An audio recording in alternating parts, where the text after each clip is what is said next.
people Worst like in our general age group can even do? Put our phone down. No. Yeah, I don't. I'm not that young. Actually, How? yeah, Yeah. I was gonna ask you how old you are. 30. Oh, are you? Yeah, Okay. I actually get You're frustrated plenty because young. You are just a child. excuse me, miss, I'm 38. Ooh, okay, grandma. How dare you just out my age when we go live? Oh, that's fine. They probably heard my age. Yeah. But no, I actually get frustrated sometimes when people are like, because I had some roommates I didn't know very well. They invited me because they were looking for people who were like more Christian, because I was going to like some Christian group, which Mhm. that's fine. They were chill enough or whatever. But Sure. then like the few times I would go and like hang out with them in like the living room, we'd talk for like 5 minutes, and then everybody would be on their phone, and I'd be like, Yeah. No, "Why I are hate we? that I'm shit going to too. my fucking room. This is stupid." Yup.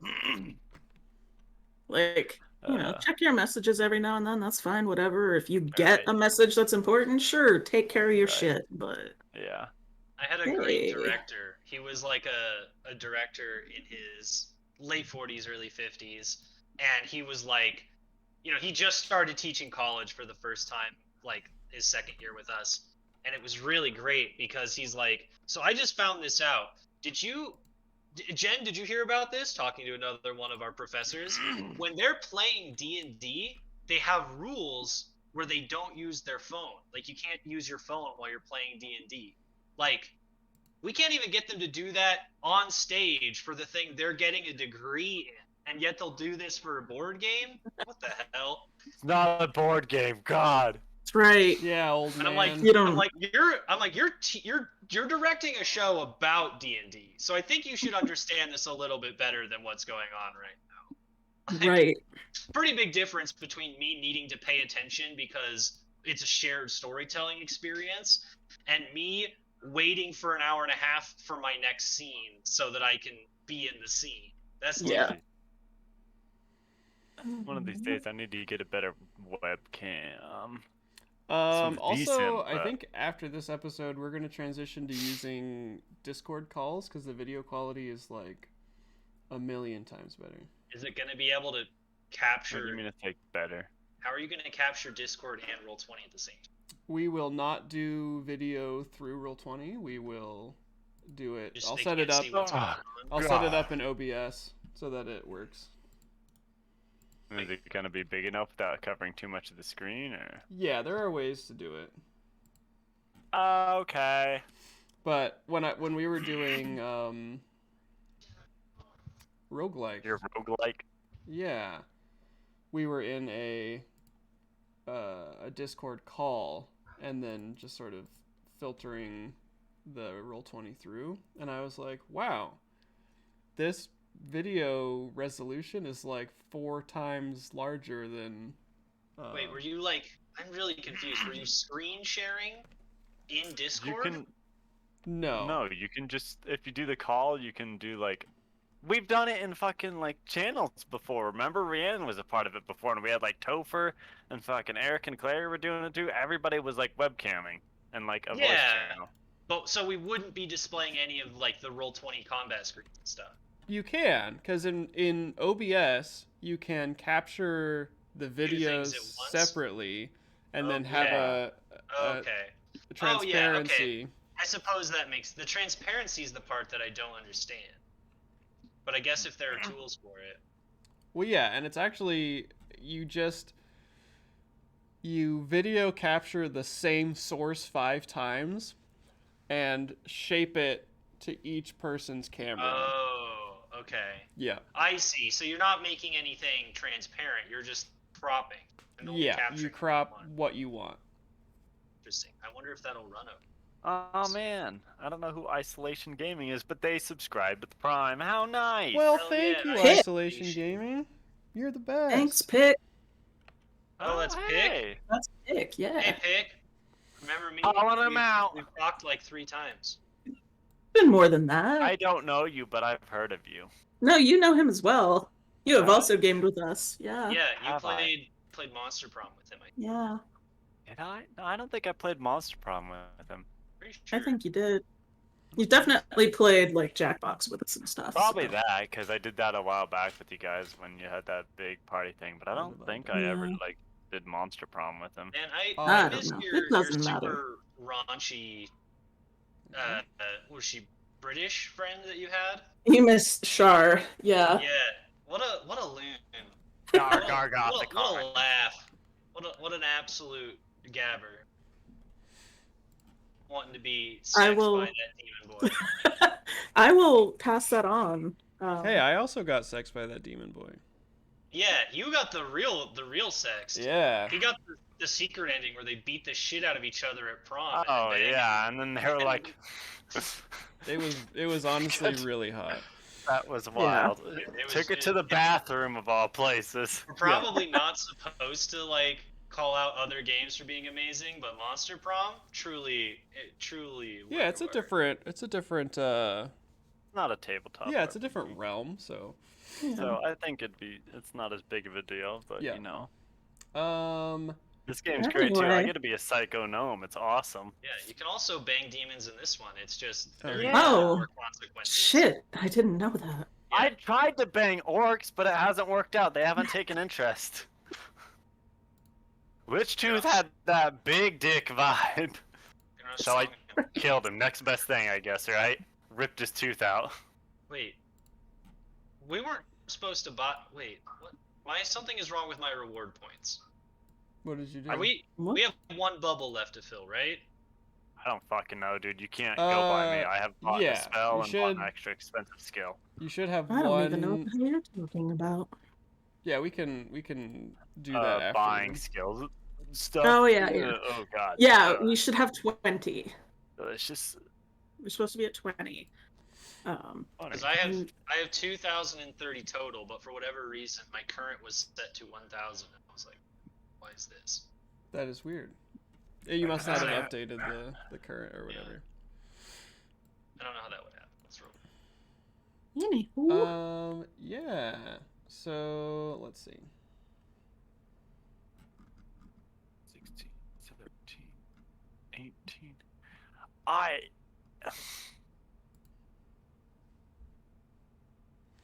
Did I? Oh, I did a focus. That's why I'm where I am where I am. That's right. Yeah.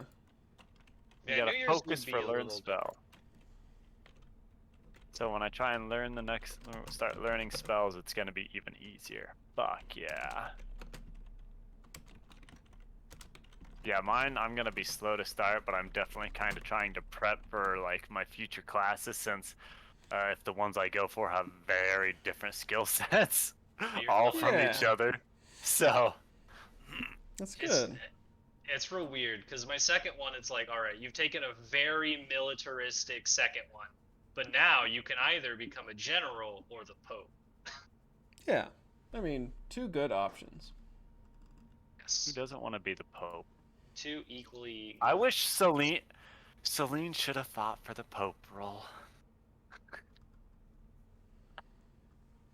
I'd make a great Pope. I just want to point that out. You couldn't get it though. You have divine. Oh, you have to have divine. You Damn have it! to have tier 2 divine. God. Could be a different Yeah, kind of pope. Yeah, you could be the evil mean- pope. You could be the pope that is in the Byzantine Empire, the Yeah, wrong pope. The anti-pope.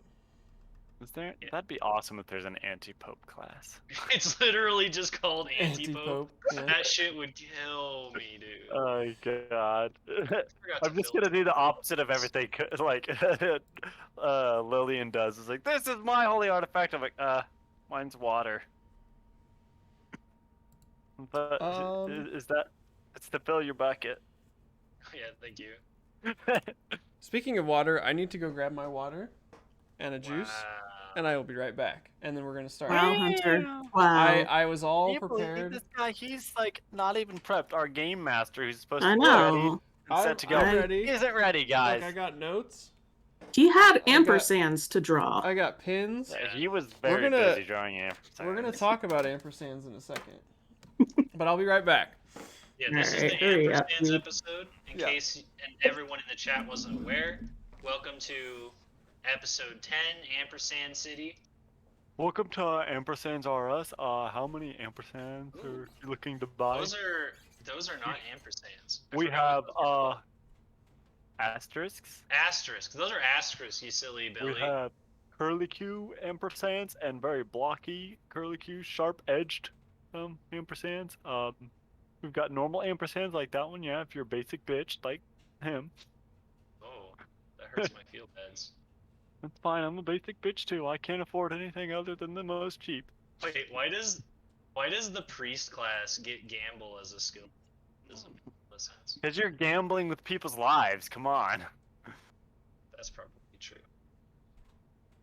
I mean, priests have to have their Oh, own dirty fuck. secrets, right? I don't know. You gotta Just deal with realized- hearing people's confessions, man. You gotta cope somehow.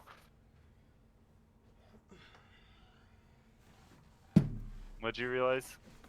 I just realized why none of my shit was matching up. I was messing with Jordan's shit. Because Jordan hasn't been updating his character sheet. Way to go, Jordan. Jeez. All right. Guys. No wonder none of my shit made any sense. That would make much more sense about it not making sense, you know. We should. I'm gonna try and learn a new spell this session, by the way, Hunter, so. Okay.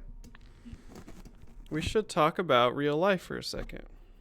Oh, God. Real life is awful! Yeah. But we're here So- to make it less awful. Yeah. I've had a fairly long and stressful week. It's been doing a lot of work. Yeah, and my son had orchestra camp, and so like Yeah. I've been getting up like really early to take him to orchestra camp, God, ew. Seriously. and just all kinds of stuff going on. But we have something exciting to share.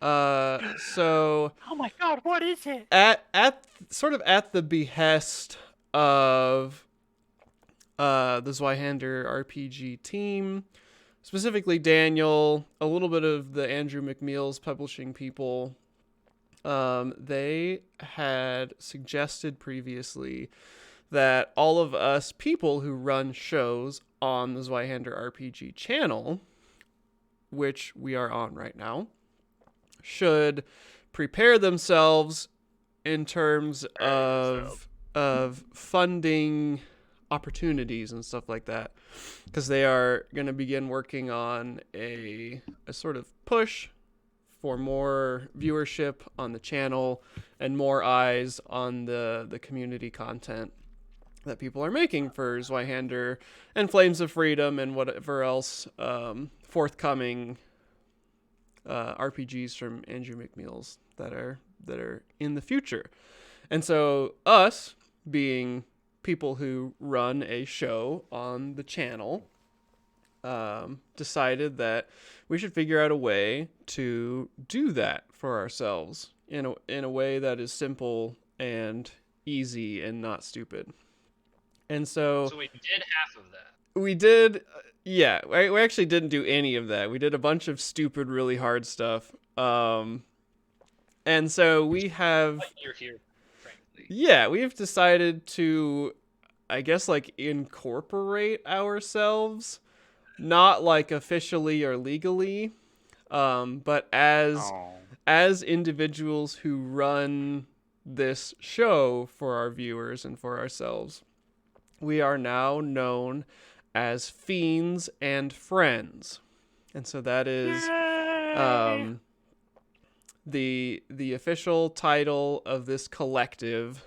Myself, Hunter, Nathan, Cody, Chris, Jordan, Topher, who are both gone this week, and anybody else who happens to work with us in the future, we will be working under the collective name of Fiends and Friends as a sort of umbrella organization for all of the creative works that we do within the RPG space and the gaming space as a larger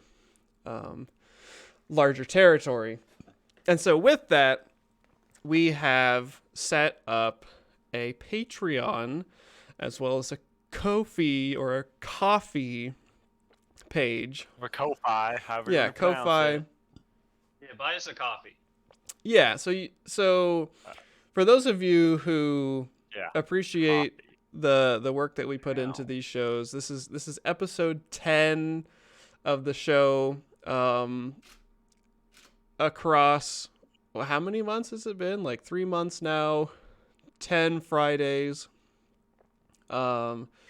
Which is probably over 40 hours or very close to 40 it's gonna be hours. it's almost exactly 40 hours of content that we have put out over the course of Scarlet Sash stories. And so if anybody is appreciative and able to and feeling like they can or want to, we have the Patreon as a sort of recurring subscription option where you can go and drop $1 in the bucket every month. Or we have the coffee page where if you want to if you're feeling like, oh, I've got $3 extra this month, let's toss it to Scarlet Sash Stories, toss it to Fiends and Friends. And those two revenue streams we will utilize for the betterment of the show. So and future projects, so things like buying source books for different games, purchasing asset packs for building maps and stuff, commissioning art for characters and stuff like that. All of that will fall under the use case of the Patreon or the Ko-fi page. And of course, entirely optional. You can always watch Scarlet Sash Stories every Friday at 9 p.m. Central for free.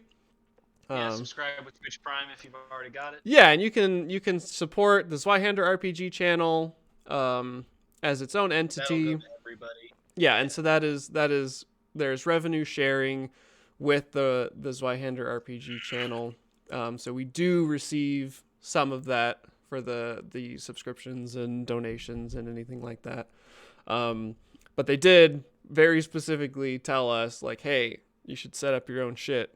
And so we did. Post that link in the chat because I have it. Yeah, so Cody can post the Patreon, Fiends and Friends. The coffee is exactly the same. It's just coffee.com/Fiends and Friends. We will also eventually be rolling out our own Twitch channel for shows that are outside of the Zweihander RPG partnership. We've got a Twitter that's not quite ready. We've got an Instagram that's not quite ready. That's been thrown together in a very short period of time. Yeah, so we sort of learned about this idea like 2 weeks ago or less than 2 weeks ago. I'm basically learning about it like right now. Yeah, so Chris is as an associate of Fiends and Friends, also supported under this collective umbrella. So yeah, kind of cool, kind of exciting. I thought Cody had a cucumber in his hands for a second, but that was his. That was trying his. to scare off cats. Yeah, that was his sweatshirt. So yeah, if anybody feels compelled, we would absolutely love and appreciate any Patreon subscriptions or coffee donations or whatever. Whatever anybody can afford. But we also just appreciate you. We can make my shirt. We can. There is a. Yes. I did design a T-shirt with Nate's face on it. So if you really want that, yeah. In fact, we might set up a special Patreon goal to make that happen, and maybe a different one to make it not happen, like as a threat. If you don't give us enough money, we will release this thing into the world. They like to make fun of me a little bit because I say every bit counts and I literally loot everything, even if it's like, oh, I've got like 50 gold in World of Warcraft. Why are you picking this up? It's like 10 copper. Every bit fucking counts. Every bit counts. Yeah. So I have a very exciting announcement to make. We're gonna do an extra special shout out to our first patron, who happens to be named Nathaniel Pick. The myth. Is that Mr. Pick himself? The man, the myth, the legend. The legend of Isolation Gaming. This guy gets it. Thank you so much. We super appreciate it. We literally just announced it. He's like, shut up and take my money. You are the best. It is the That's best. amazing. Yeah. Can we get some Mr. Bows in the chat Some- from none of my subscribers, please? Yeah, so that's awesome. Thank you so much. Goes- Again, like we say, I ain't every got bit shit, honestly. every bit counts. Yeah. Like I say, Yeah, thank you that is very the- much. that is the Don't just Nathan my line. catchphrase. Yeah, That's my thunder. so with that, we are ready to do game stuff, I think. We can exit the stressful work of the real world and enter the God. The stressful work of the stressful work of being dying criminals. dying in a cursed land as a falsely accused criminal. Yeah, this is Oh, torture. easy stuff. Yeah, normal Yeah, baby no, stuff. That's tolerable. Instead of going to work, sitting at a computer all day and doing the same. Hey, don't bring that repetitive, shit tedious into my task. fantasy world. Yeah. That's what I mean. I can finally get away from that. This is a post-capitalist utopia. Yeah, Thank that's God. what we're in. We're in a utopia right now. Yeah. I think I you don't must know. say post-apocalyptic capitalistic Loomer- utopia. Loomerland is definitely pretty Yeah. capitalist, I'm pretty sure. Yeah, I don't know. Maybe I wasn't conveying the themes and moods well enough, but it's supposed to be a post-capitalist utopia. I could be missing some beats here and there. But yeah. So any updates on safety tools or anything like that before we jump in? There shouldn't be nothing that I can think of that would happen this episode that would be outside of the norm of what we've experienced in the past. Well, don't tell us that. That's boring. Well, no, I mean, obviously there's going to be things that we haven't seen before, but I'm not like, gonna have something. This motherfucker is just gonna pull up the episode 1 book and be like, all right, what can we recycle? Yeah, like shit. I was showing Nate how I was writing my campaign notes in Sanskrit, and so It's not legible. It's a Yeah, lie. well, Like, that can't be it. Like It's the same damn nothing. shit with his homepage or his desktop on his computer. In now- the amazing words His of the letters. IT crowd, if this computer was a person, I would shoot it in the face. it's not that bad anymore. I mean, Yeah. it's still pretty bad, but Look, whatever that is, that's just you like scribbling. That's not actual writing. That can't be. That's not possible. I mean, Sanskrit looks kind of like that, but I don't know how to write in Sanskrit. Yeah, so the gang had just Oh. stopped in Metzger and spent the Fucking read night. That shit. Well, of course you can. It's a different language. Yeah, so quick recap. Who wants to do it? Should we flip a 3-sided coin? Cody wants to do it. Cody wants to do it. Hit us Oh. Yeah, I was volunteered again. hit us with the recap. Ouch.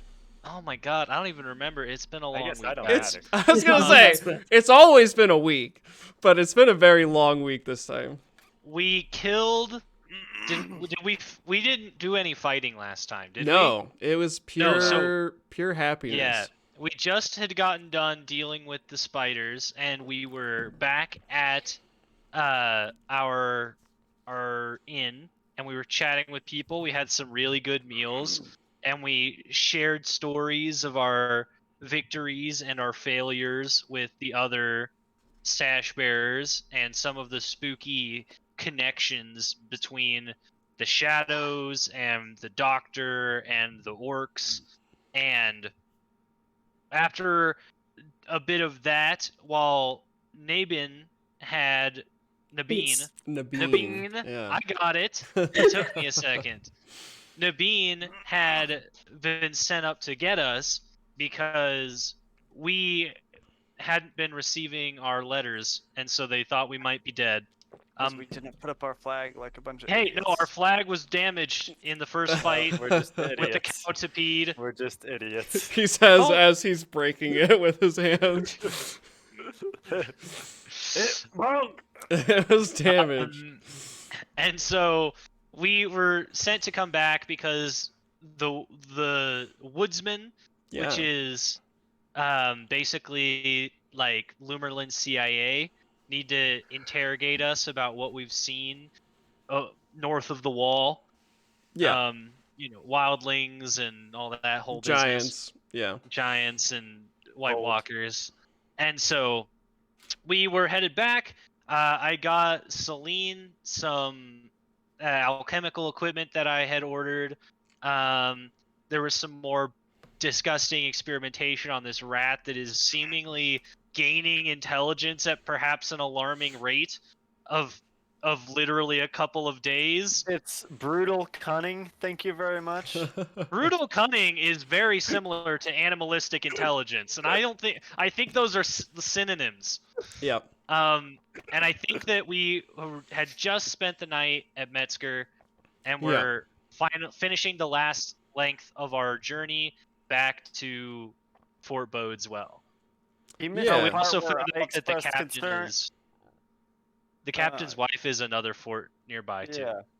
He also forgot to explain the important part where I brought up concerns to Lillian about Hart because he's acting really weird. And Yes. scares me. I'm pretty sure he's So- possessed by a Hart demon. was creeping And we on need to us. set him on fire again, and then we got into a yelling match because she's not into me and I'm not into her, and Yeah. it just devolved from there. Yeah. So a very sudden change of heart. Shut up. Occurred. Oh yeah, Celine also got laid. I forgot. Yep. Did. And yeah, so we introduced Nabeen, the halfling Cavalier. dragoon. Yeah. God, Dragoon. I'm an Um, idiot. It's Very the same similar. idea. Yeah. You're Is right. Cavalier like an expert class? I think so. Cavalier is Pretty more sure. melee focused, and Dragoon is more gun focused. Yeah, kind of. Yeah, so Nabeen joined the party. Hart was weird. Trish was racist. I poured a beer on her for it. Yeah, Yeah, it's all she kinds deserved of it. some I talked bonding. about my black mask Yeah. while drunk with the group, Yeah, and how I'm gonna find out how it works and use it against the enemy. Yeah. Oh, that's- I shared all my that's age. all I I planned. forgot. I shared that I was very old. yeah. Grandma. Let that slip on accident. Yeah, so a lot of character RP stuff. Yeah. Good times. Yeah, so we're gonna just skip to the gang arriving at Fort Bodeswell. I think we're gonna have everybody up and at 'em and leaving Metzger unless there's a very specific thing that somebody wants to do. I need to split the black mass into a separate jar. All right.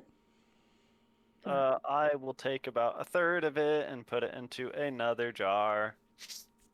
Yeah, and you can cut it easily. Mhm. It doesn't. Oh, I know. Yeah, I it remember you doesn't seem telling to me. like fight you or anything. Because it can easily go back together. Yeah, it's really cool. It's spooky. I love it. It's cool. It's like Floam. Yeah, it's kind of like Floam but evil. It's like, yeah. It's like Floam. Floam. Evil. Can we get that on a shirt? It's like Floam It's but like evil. Floam, but evil. Jesus. Floam is probably still trademarked. Oh. No. What about Goob? That's fair. That's definitely trademark. Call it Flogum. Yeah, call by it that one Flogum. girl. What's her name? Yeah. Gwyneth Paltrow. Yeah, Paltrow. Gross. Yeah, so Nabeen harassed the Lumerlin contingent that is now stationed in Metzger. Lillian grabbed some alchemical supplies, and Celine got lost hunting for what were you mushrooms? What were you- Rats. Oh, you're looking for more rats. Yes. I Um, failed miserably, so I gotta try again at base camp. Yeah, so everybody ended up convening late at night, falling asleep and waking up early in the morning to make their way the short trip from Metzger to Fort Bodeswell. Do I heal a tear from that or not? So From when you I do dressed? every day you get the chance to rebandage your wounds. A successful heal check rebandaging your wounds will move you up a step. You do I'll- Help! I got you. Let me help you out here. I don't know what I'm doing. There's no I should. modifiers, right?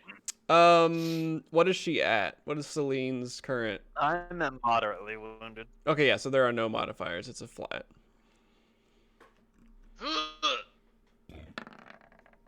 Oh, Nice. bitty, bitty, bum, bum.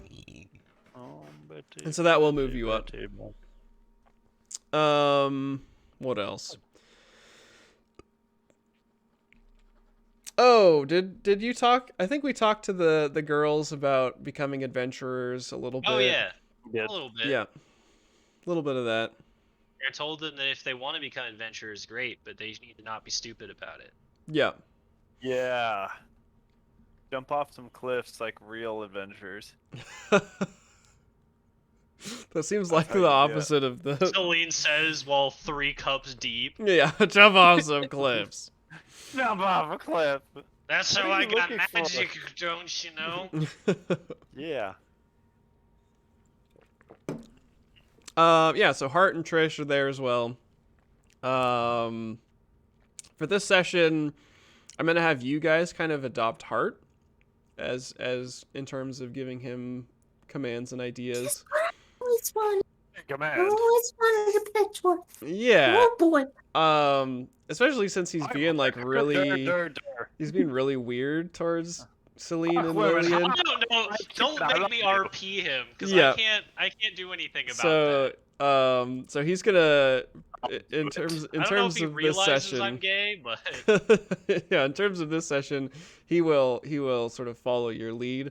I am gonna take Trish as my sort of little pet DMPC.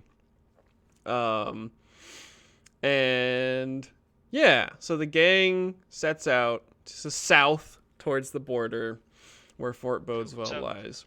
Ooh, that's Again, fast trip, large major road that connects Metzger and Fort Bodeswell. It is end of summer. So fall approaches. There's maybe a little bit of brisk to the morning air. And you arrive at Fort Bodeswell with no problem. Hells You don't yeah. even see anybody on the road. It is effectively deserted.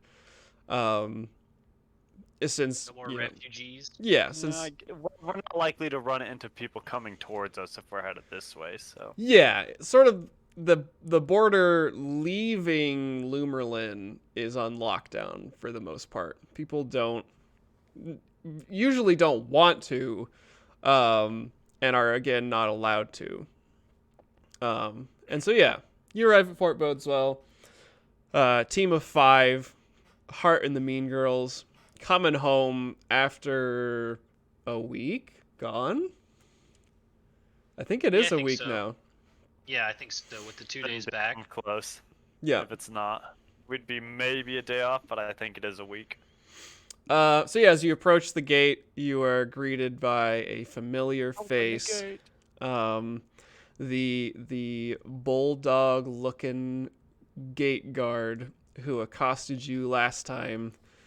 He spies you approaching, Bulldog looking. and his face sours again as you walk up. Jowls. Yeah, jowls. He's big. He's like a big built dude. But yeah, as you guys come up, he's like, "Oh, I had hoped you died." Maybe Sorry to next time. disappoint. Yeah, maybe next time. And he's like, "Yeah, I guess there's always next time. You know, we always." Just come with us and make sure. And he'll chuckle and be like, "Oh well, you know, a good soldier knows his station. You know, there's work to be done here, and there's whatever you do out there." Yeah. Terrifying monster killing. That's what we did this time. Hell yeah, I did. And he's like, "Yeah, that's what they all say, terrifying monsters. But I'm sure what you Sash you Bears do wanna is." see the talent? It's in this goop. I could have brought you some of the cow feet, but there were too many of them. That was a lot of cow. And he like kind of Meanwhile, as this is going on, like Nab is sitting on her pony, and she's just like really trying to resist the urge to like pull up and just kick him in the face. Because she absolutely would have outranked him Oh were yeah, this not her Yep. life. for sure. Yeah, so he says, sounds like to me all you lot get up to out there is smoking witchweed and telling stories, and you come back to fill the sergeant's heads with fantastical nonsense. Well, and it looks to me like all you get up to is eating Okay. everybody else's rations. So Okay, let's. High five. High five. Okay, yeah. let's see here. You gonna cast magic on it? What are you doing? No, she's Unleash the rat. one of her fucking jars, and the one she stuffed the 3 dead spider babies into we killed, and like grab it just straight up with her hand in and just toss it towards him. Oh, Let's see. He's gonna make a roll. Take it out of my inventory, so. well, And then she'll try and subtly wipe her hand off on the back of like Lillian's pants.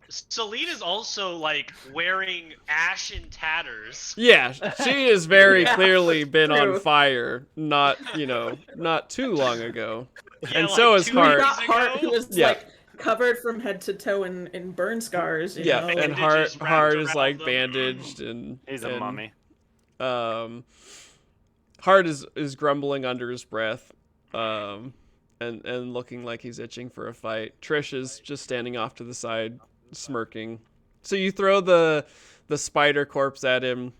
He does succeed his resolve test, and so he sort of Does his eyes flare up or anything? yeah, he breathing like his like eyes open and he like kind of juggles it in his hands. He's like, "Oh, what is this?" and like throws it sort of onto the ground between the two of you. That's a baby spider zombie. You see, it gets planted in your mouth and latches onto your tongue and sends stuff down up into your brain, and you turn into a zombie, and your head gets all swollen and gross, and it makes it very easy to cut through. Yeah, we killed about 20 of those. I can tell you all about it in great detail. And he's kind of like squinting between the group of you as you describe this. He's like, "Whatever, pick it up and go inside." And he knocks on the gate with the butt of his spear. And Don't leave that here, Lillian. That's littering. Celine, that's littering. she Fine. said Don't she leave that here, me. she says that to herself. No. It's like, fuck yeah, this is gonna be great for fucking experimentation and magic and learning new stuff. Yeah, you gotta go give that to your friend. Exactly. He's cool. He gets magic. He understands me. Yeah. So you So we enter. she kind of like, maybe with an earshot, is like, good soldier knows the station.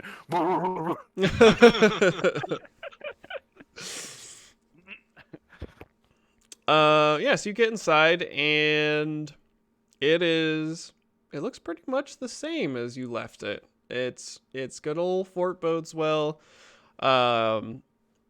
Lots of soldiers milling around, groups in drill with matcha. And it's about noon now from when you left Metzger in the morning.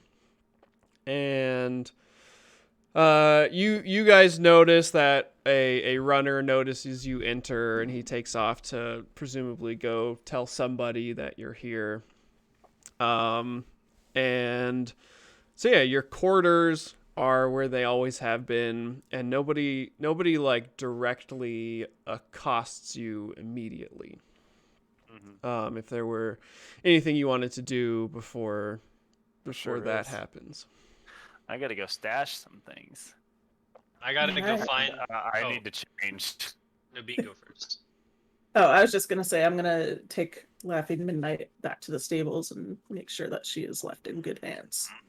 Yeah, and so the stable master was one of the sergeants who sort of recommended you as the person to go and fetch the other sash bearers.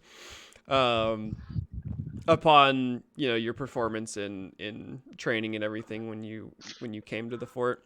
And so she is more than happy to take Laughing Midnight off your hands and stable her and care for her. And she looks at you and says, how'd she do? It was her first time, out of the fort on any sort of mission. Surprised. She didn't spook once. She didn't get too stubborn. She's a good girl. You've done well. Excellent. I'm so glad to hear it. Well, she is in good hands here. Make sure she's fed and brushed and taken care of. We'll check the shoes and everything. Luckily, it didn't seem to be too long of a trip. We're glad you're back. Back was something out there. That's for sure. And she nods her head. She's like, I've heard stories. Honestly, I wouldn't want to be one of the ones going out there. It's certainly not for the faint of heart. And the stories that we've all heard, they don't compare to reality at all. She's like, man, With that all. But she was just gonna like shake her head and be like, I can't even imagine. just gonna, pat Laughing Midnight on her flank and tell her to be a good girl, and I guess I'll need to catch up with. Yep, and she gives you a content snort as you leave. And you do know where the quarters are. You were shown that the first day that you came to Fort Bodeswell. The squat little long house along one of the walls the Sash bearers have been given. Yeah, so Celine, what do you got going on? So Celine's gonna go to like our barracks or whatever he's saying. How many people can this barracks hold first off that we like stay in? So it can fit about 20 people. And so with the 6 luxury garden space. Yeah, the 6 that you've seen so far. So the 5 of you plus Edwin, who disappeared a few episodes back. Yeah, there's still a good amount of room. Huh. Okay. I'm gonna go to where my bed is. Can I look for cause it's got planks for the floor, right? Yes, the floor is wooden. So under my bed, I want to try and pry up a plank, basically. Okay, yeah, give me your athletics. Can I use my spear as kind of like a crowbar to help with this? Yeah, so you could get a plus 10. Oh yeah, that's fine. I need everything I can get. I am not athletic. He can't even hold on to that. Just pull down. He weighs 10 pounds.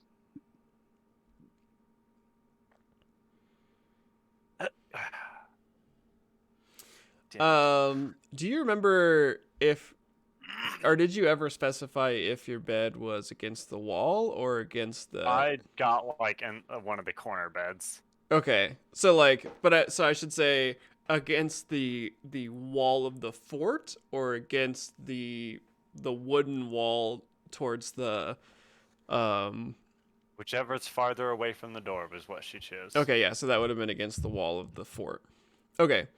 Yeah, so you don't succeed in prying it up, unfortunately. Can I find a loose board anywhere? Scrutinize for me. Jesus, I'm gonna struggle. I am gonna. Wow. At least you're getting it out of the way. Starting You're strong. right. This is the time to have this happen. So yeah, you try to pry up the board and get frustrated, and you just begin tapping on all the boards with your spear to find a loose one, and you don't find one. And it appears to you that without some help or a different plan, that you're not going to be able to get under the floor. And a weaker mind than you might be affected in some way by this stress. Yeah, in terms of critically failing this, there's not really a mechanical punishment.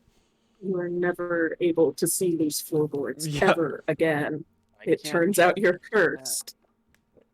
Hart comes up Because and seeing you working on this, he says, what are you doing, Celine? Ooh, I'm trying stop, to Art. stash some of my valuables. Well, I mean, you And can I just don't put them under the bed. Yeah, but I don't want them to get spotted and somebody like take them, especially because I'm sure they do like routine checks in our fucking barracks. Yeah, so he kind of looks at you funny, and well, Look,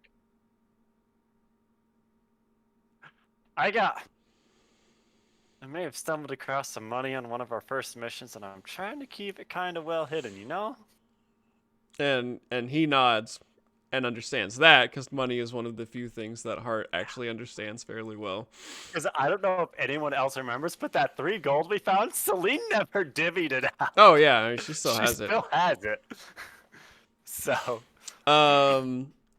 yeah, so Hart will offer to help you lift a floorboard. hell yeah. I'll have to find another one later for the good stuff, but yeah, for now, it's a start.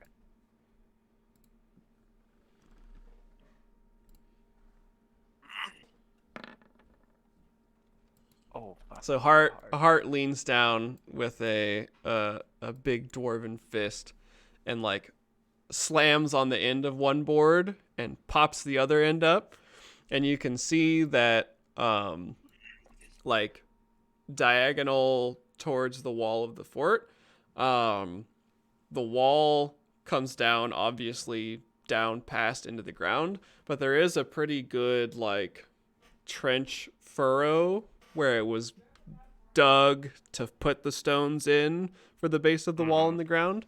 So there's a decent sized space between the floor and this like angled furrow where it meets the stone of the wall. Hart, you're a lifesaver, and she'll give him 5 shillings, which you can put on his character. Okay. Because, Yep. helped her out, and it's like, keep this on the down low. You hear me? And he agrees. I'm Hart, he says. Okay. I know I thought there was like a gold. I'll keep the Oh, here you go. gold. Coinage. Yeah. And is it trappings? Yeah, it's at the bottom of trappings. 5 silver shillings. Black mass.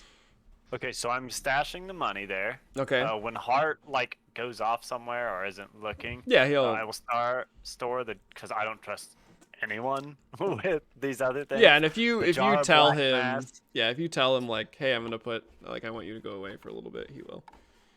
Okay. And then I will also put like the jar of black mass and the Boogan mushroom growth. Like, I'm just gonna call it Boogan mushroom because I Okay. don't know what else to call it. Yeah. But the thing I gotta find bodies for, But Yeah. and everything else I'll keep on her. So. Okay, so did you stash the 2/3 of the black mass or the 1/3? The 2/3. I want the bigger third. Okay. Because technically, it might be closer to half since there's some in the rat currently. Yeah. And I'm probably gonna give that up to him and be like, this can do things to like more than just orcs. Yeah. So. All right. Probably get a swat on the hand, but. Is that the conclusion of what Celine wants to do in the immediate future? Yeah, she's just more focused on that than anything. And I don't think I have anything else that she really wants to hide. Oh yeah, she wants to change. She needs to change clothes. The Oh, only thing yeah. you have to change into is your nice clothes. Yep. Well, so you have the casual like leisure fatigues. Oh, Then you do? yeah, because those are not the ones that you wear when you go in the field. Okay. So you do have your casual cottons or whatever. Yeah, your sweatshirt and pants that say "Forebodes well" on them. Yeah, and they have like the Adidas stripes down the Yeah. down the whole side. Yeah. Classic high fantasy. I shit. really wanted a Fort Bodeswell sweatsuit now. That would be so cool. Jesus. She'll change into the nicer stuff since she's already here, so Okay. and has to change anyways, so gotta look nice for the captain. Yeah. Lillian. Yes. I need to go find the guy who reached out to me about the church stuff. Okay. Yeah, he's pretty easy to find. He's not like hiding or anything. A little bit of searching, you'll find him. He's a younger, blonde-headed man, and he's currently on his leisure time, not drilling or anything. And I'll walk up to him and greet him. I don't think I ever got his name. Do you I have do have name? his name. So his eyes light up as he sees you, and he says, "Oh, Lillian, you're back. We didn't know. Nobody told us that you guys were coming back." Yeah, it was sort of a sudden thing. They sent a courier out for us. We were only completed 2 of the 3 missions that we set out to accomplish. Was everything pretty okay here at the fort? And he says, "Yeah, it's going well. We've been meeting in your absence, of course. We're sort of keeping it not outwardly religious, but we do, pray and Sure. and plan. Motivational. Yeah, and so we just to sort of keep out of the direct, eye of Captain Micaeus in terms of these sorts of things. But we were worried about you and the other Sash bearers. They called you. That's sweet. They called you back, and his face kind of like darkens with like a sudden realization, and he looks at you and he says, "Oh no, is it because of that woodsman lady?" Yeah, I'm pretty sure it is. And he shakes his head and he's like, "Oh, no good can come from that. You'll be okay. I think you'll be okay. It's fine." Yeah, I've heard that they're kind of no good, but I don't really know that much about them. I'm not really from them. And he will sort of like stare off into the distance for a second and be like, "Well, among us soldiers, the woodsmen are they're kind of like, what are those monsters that parents tell their children about to keep them close to home, the boogeyman or the troll under the bridge. That's kind of what the woodsmen are, at least to regular soldiers. That idea of someone coming to camp or coming to fort or the barracks and asking weird questions and talking to people by themselves, and people disappear or they get recruited. I don't know. I just know that the stories that are told about these woodsman agents are the stuff of legends and nightmares, killing nobles in front of their kids, and assassinations and sabotage at the highest national level. Just Are these done for the good of the state? Oh yeah, it's definitely Okay. it's Didn't definitely know if it was like a stamp out heresy sort of thing, or if it was make sure that all the senators stay in power sort of thing. it's it's hard to say. There's definitely the political aspect, right? Of someone disappears in this county, and that lets someone else win an election a county over, or a diplomat from a neighboring nation, their dog gets poisoned and they can't make it to a meeting, and they blame that on the woodsman, you know, in their guarded palace or whatever. Just the, you know, any fantastical event that you could think of is attributed to the woodsman. Probably partially out of reality, partially out of, you know, self-aggrandizement or something, but they're definitely not to be taken lightly. Well, that bodes well for us. And he, like, the sort of casual pun in the, like, very serious conversation, he, like, kind of, like, tries to figure out how to respond. He's like, yeah, I it should be fine. I can't imagine you guys have done anything particularly wrong besides, you know, obviously whatever got you here. Yeah. Well, and if depending on the reality of everyone else's answers, hard to say that we've done anything wrong much at all. And he's like, oh yeah, I mean, I didn't mean to imply No, that it comes with the job, if you can call it that. Really, I just wanted to come over and check to see how Luna and Scout were doing while we were gone. Oh, they're excellent. They, you know, I have never seen Dorn like any living thing before, but he has greatly appreciated the micing that they have done in the kitchens. Great. He didn't throw them into a pot. And the walls. I don't know if he's ever had affection, but he definitely loves those cats. Well, I think we've got some things for him that I think will cheer him up at least a little bit.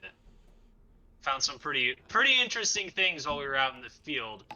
We actually ran into another group contingent of Sash bearers, one of which had some of the best damn cooking I've ever had in my entire life. I swear to you eat this food and it's like your wounds just seal right up.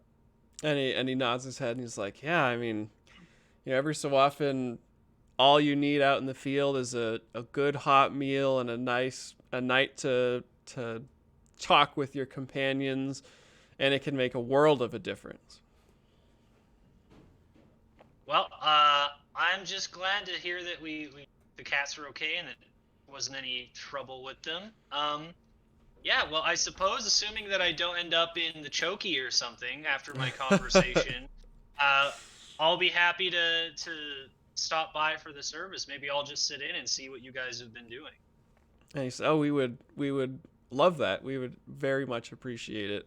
You know, even with the sort of subdued atmosphere we've been trying to achieve, I feel like it's helping. You know, the idea of being on the cusp of grave danger and great calamity, it's hard to deal with sometimes, and just sort of, you know, talking it out, praying, trusting, it can help. And I'll put my hand on his shoulder and I'll say, we can only be brave when we're at our most scared. And he'll nod his head and be like, it's very true, and we're doing our best. All right. Well, I'm going to make my leave, and I don't know if someone's going to come and get us soon. Maybe I should probably go back and save my stuff for Dorn for later. Yeah, so you can go back to the barracks if you want to just, like, stash it under your bed or whatever. Yeah, I'm just keep it in my bag. It's not like Okay. I'm going to keep the secret. I'm going to Yeah, give yeah. it to him. Yeah. Yeah, I guess I'll I'll see Celine in her nice fatigues and be like, oh, I guess they came for us. And I'll put on my nice fatigues. Yeah, sure. Yeah, just assuming things. Yeah. And Hart will change into his dress clothes, of course, seeing the two of you. Trish, And when I come in, I'm just gonna be like, why the hell are you in your dress uniforms? and Hart. Oh, well, I He's saw the captain. Celine. Yeah, I assumed that we were going to talk to the captain when I saw Celine all dressed up. I And don't I'll know what just he's. I don't know. When sort of he's supposed to smirk go. and flop on my bed until we are summoned. And Trish kind of skirts in suspiciously, as she always does. I reach for the bucket. It's like, get out of here! The bucket of Going anti-racism. Oh, Still got the blood stain on it. Oh, yeah. And she also looks at the three of you and is like, kind of just shakes her head like, you guys are weird. Yeah, so with that, I'm all out of juice. oh no. With that, a runner does come eventually. Again, just bursts in the door without knocking. He says, Captain Micaeus has been informed that you're back, and he wishes to see you. If you can make it to his office in the next 15 minutes, that would be for the best. Hell yes. Hi, Sorty. And then he shuts the door and leaves without saying anything. Like, is that how military people talk? This is new to me. And Nab's just gonna kind of chuckle and make her way out the door and over to the towards the captain's Yeah. I quarters, lived in the woods. like half wondering if they're going to like form up and like march out. Yeah. No, I'll follow you, just what you're doing. She seems to know what's going on. Yeah. Doing a And roll because she's ready to see the captain now. So yeah. And Trish she'll will bring her bag of stuff just in case he wants to see anything. Yeah, Trish follows as well. Yeah, so you go to the keep at the center of the fort. You know where his office is by now.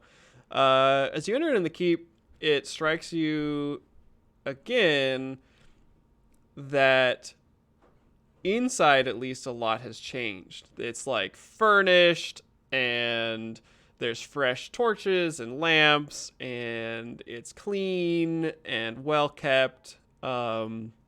A far cry from when you first arrived, probably Month ago? almost a month ago. Yeah, I think about a month ago. Yeah. About a month ago.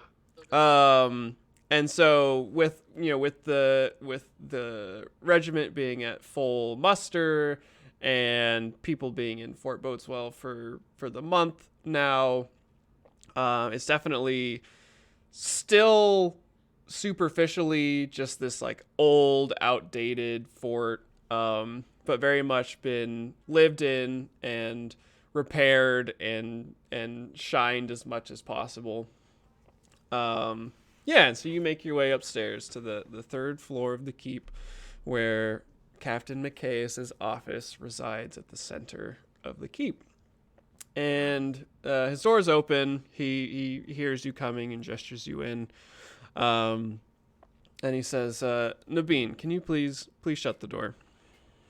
And I will. Yes, sir. And immediately it's clear that he is very stressed out. Face is a little extra wrinkled, like he hasn't got enough sleep. His hair's not like grayer than before, but maybe hasn't been washed super recently. I think And this guy kind of looks like the old man from like Monster Hunter World, right? Yeah, and in my head, it's kind of like a That's mix of what do they call that guy in Monster Hunter? He has some like fancy title. Third fleet Big title, captain yeah. or something. Yeah, the fleet captain or whatever. So it's like a mix between the fleet captain and Third fleet master. No, that's the female. the chicken guy from Breaking Bad. I haven't watched that. Oh, Me neither, but that was the Because best he's description just of somebody ever. Commander. The chicken guy. Chicken love it. guy. have you seen Breaking Bad, Nate? No, I I actually wonder what haven't. happens. Oh, if I okay, Google so that was- chicken guy from Breaking Bad. So it'll come up. It will come up. It's like he's a like Hispanic Is he black? actor. Oh, Yeah, he's Oh, this guy's Hispanic. I He's recognize he's I think he's mixed race, like Hispanic, black. But yeah, so I don't remember his name. Fringe. Uh, Yeah, Yeah, Like his Gus Fringe is actual the name? character. Or... Yeah, like his real name. Or I don't remember the character's name either. But The character is Oh, Gus God. Fringe. Guy. Yeah, the actor's Gus. name is Giancarlo Esposito. Yeah. I don't know how to pronounce that. I would have butchered that. So yeah, kind of like that with a like salt and pepper goatee, dark circles under his eyes. Yeah, and so he looks at the five of you, and says, "Oh, I am glad that everybody made it back." And he gestures to Hart and Celine and everybody's bandages. He's like, "I'm sure you have just the most ridiculous stories to tell. We did hear back from Metzger. We've stationed men there.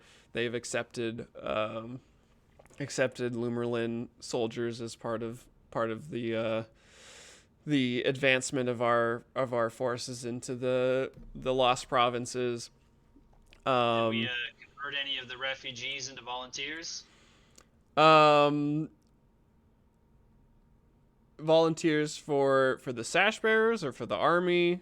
Yeah, just military in general. I told them, try to do my best to give a rousing speech about protecting their homes and all that. And he kind of looks around at his desk at the papers and stuff. He's like, "I'm not entirely sure. You maybe if you pass through Metzger, you can ask the contingent leader there if they've begun recruiting from the local population. I do know, of course, that they allowed our men to be there, which is, an amazing first step into taking back the lost provinces and solving this calamity. So yeah, you've been gone for a while. We sort of suspected the worst when the doves came back without delivering the message. But Nabeen, thank you for making the trip. You didn't necessarily have a lot of choice, but you proved yourself. Your background obviously precedes you in terms of aiding us here at Fort Bodeswell. Yeah, She just nods. Oh, yeah, go ahead. Oh, I was just gonna say she just nods. Yeah, her assistance was indispensable. Had it not been for her, getting Hart back to safety after the severe burns that he took would have been very difficult. Yep. And he like subconsciously like touches the side of his face a little bit, like rubs it, and he's like, "Yeah, I can only imagine the dangers of fire out in the field. If you're in the wrong place at the wrong time, even a moderate burn can leave its mark." Oh yeah, and it left its mark on plenty of farm buildings, unfortunately. and he'll kind of I chuckle. was trying to get the jump on it, okay? and he'll sort of look inquisitively like, "Oh, what I would love to hear the tales of my sash bearers in the field, but unfortunately you are required elsewhere." I know I sort of detailed it a little bit in the message that I sent with Nabeen, but an agent of the Woodsman has decided to set up shop here at Fort Bodeswell and specifically requested to speak with the 4/5 of you after being debriefed on the situation. And while she is not my superior, she is also not necessarily under my command. And so she is I'm sure eagerly awaiting to speak with the five of you. And if she were to know that you were back at the fort and did not go to her right away, I I wouldn't want to have to deal with that. So let's just I can tell you where she is if you would, save me the trouble, save yourselves the trouble, and talk to her as soon as possible. What kind of lumberjack is this that is it under your command? I haven't heard of them either, but they're not lumberjacks. I got that much. And that actually leads into my question. How much would Nav know? about the You woodsman? would know a good deal. So you Okay. as part of what you were before all of this happened, you would have swapped tales with other, high-ranking soldiers or special forces or whatever. And the woodsmen again are like CIA spooks. They show up somewhere out of nowhere and they talk about weird things and they act really weird and then people die or disappear and then they're gone. And so, they are bad omens or a threatened punishment of like if you men don't whip it into shape, I'll call in the woodsman to weed out heretics or whatever. Cool. And yeah, so it's definitely not something that happens often, but it happens Mhm. enough that people do talk about it in sort of Right. hushed tones. Right. And definitely not something I'm going to take lightly. So, Yeah. So you would be Yeah. like, oh, like this is the real deal. Yeah. So I am just kind of stony faced and I'm like, yeah, we shouldn't dawdle. All right, Nab, we'll take your lead on that. All right. Unless Is Celine anyone has. gonna tell me then? Because I Selene don't- still has no idea. Yeah. All I can tell you is Selene that is very confused. there are folks that are not lumberjacks. They work for the government and do secret stuff. And honestly, Nab is kind of like the jury is still out on Celine for her. She's like, I think this one's a little bit. Yeah. Yeah, she's So- been a little bit more since the fire. She was already a bit, but now it's like, Yeah. Right So here, asshole. oh, sorry, Wasn't I thought Yeah. you couldn't hear me through the bandages. Let me Yeah. fix stuff. Yeah. and I'm like, and so I'll speak very slowly, and I'm like, pretty much exactly what Lillian told you. That is the simplest way we can put it. They have very wide reach, and they aren't a group that we want to upset. Okay? She's gonna look around at everybody, and she just looks up at you. I don't I like art. you. Oh, sorry. You look up at me with my entire that's 4 right, we're feet. like the right height. Yeah, you guys She'll look at are- you. Yeah. I forgot about that, but she's like, I don't like you. This is like sixth graders yelling at each other. That's fine. Not But some do moronic you folk are like, mostly- understand? No. When Trish isn't around, it's just me and this herd of gnomes just Yeah. meandering around at my feet. Yeah. I am not a gnome. Yeah. Got a gnome, a halfling, a dwarf, all the little folk. Yeah, it My really tall ass. is Trish and Lillian as the tall people, and then Trish is three. even shorter than me too. Yeah, and then three. Did you say you're like 6'1"? Yeah, basically. So if it's someone from the Oh, government, right. I'm already uneasy going as a magic user. Do I Yeah. really want this bag full of, Contraband. Would I have any idea sure, what's in there? research material? Yeah. Are you asking, Because- Captain? Yeah. Yeah, she's asking the captain Oh. because she's like, research material from our missions. Yeah, and he'll say, I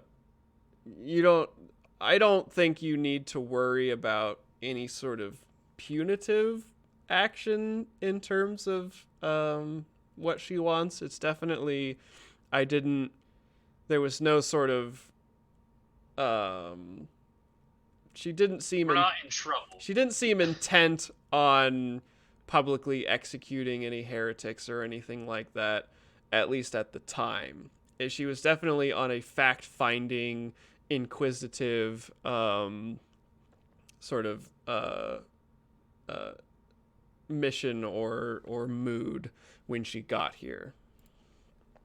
See, that the way you worded that just makes me more concerned because I have a bag full of research materials from our journey and dealing with vile things. And he'll nod his head and be like, she almost for sure will be interested in that, but not in terms of killing you because you have it. Okay. Oh God. Okay. We'll just follow Nab's lead on this one, Celine, and I think we'll probably make it out on the other side okay. You say so. Just keep your nose down. I know that's like maybe the biggest ask I've ever given you since we've met. Yeah. And she looks very concerned right now. And so, like, through this exchange, like, Nab has cottoned on to the fact that you're not slow, you're just weird. Yeah. So... and Hart actually chimes in and backs Nab up and says, yeah, that I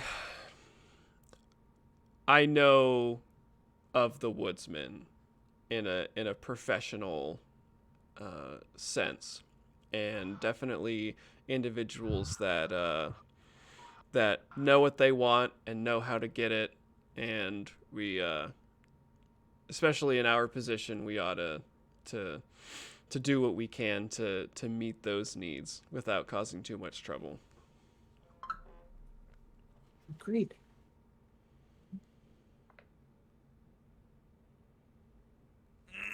So where is it that we need to head? And Trisha's there also, just listening.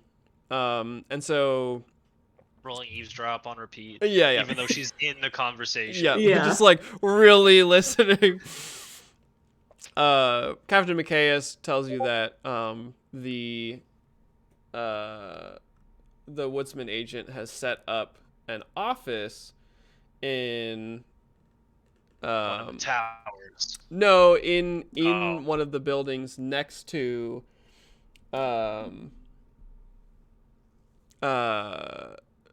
Phineas Rotmeyer's grotto, or whatever it is that he calls it. He's the mage. Of course she would. 1 second. I made a little boo-boo. Wow. Not Wow. I posted one of our links in the wrong place. Uh-oh, where'd you post it? So in the Dropout Discord, there's a thing called Yeah? Table Pop and Mega Dungeon instead of Oh. Tabletop and Board Game. That is where Oh, I way to accidentally. Way to go! I'm so bad. Where's it at? I'll go Scrolling yell you. at you. Everybody hates me. Table pop? Table Pop and Mega Dungeon is Where the apparently hell is that? it's under library shows and content. It's an old show that they Oh. must have done a long time ago. Good job, Hunter. Good job.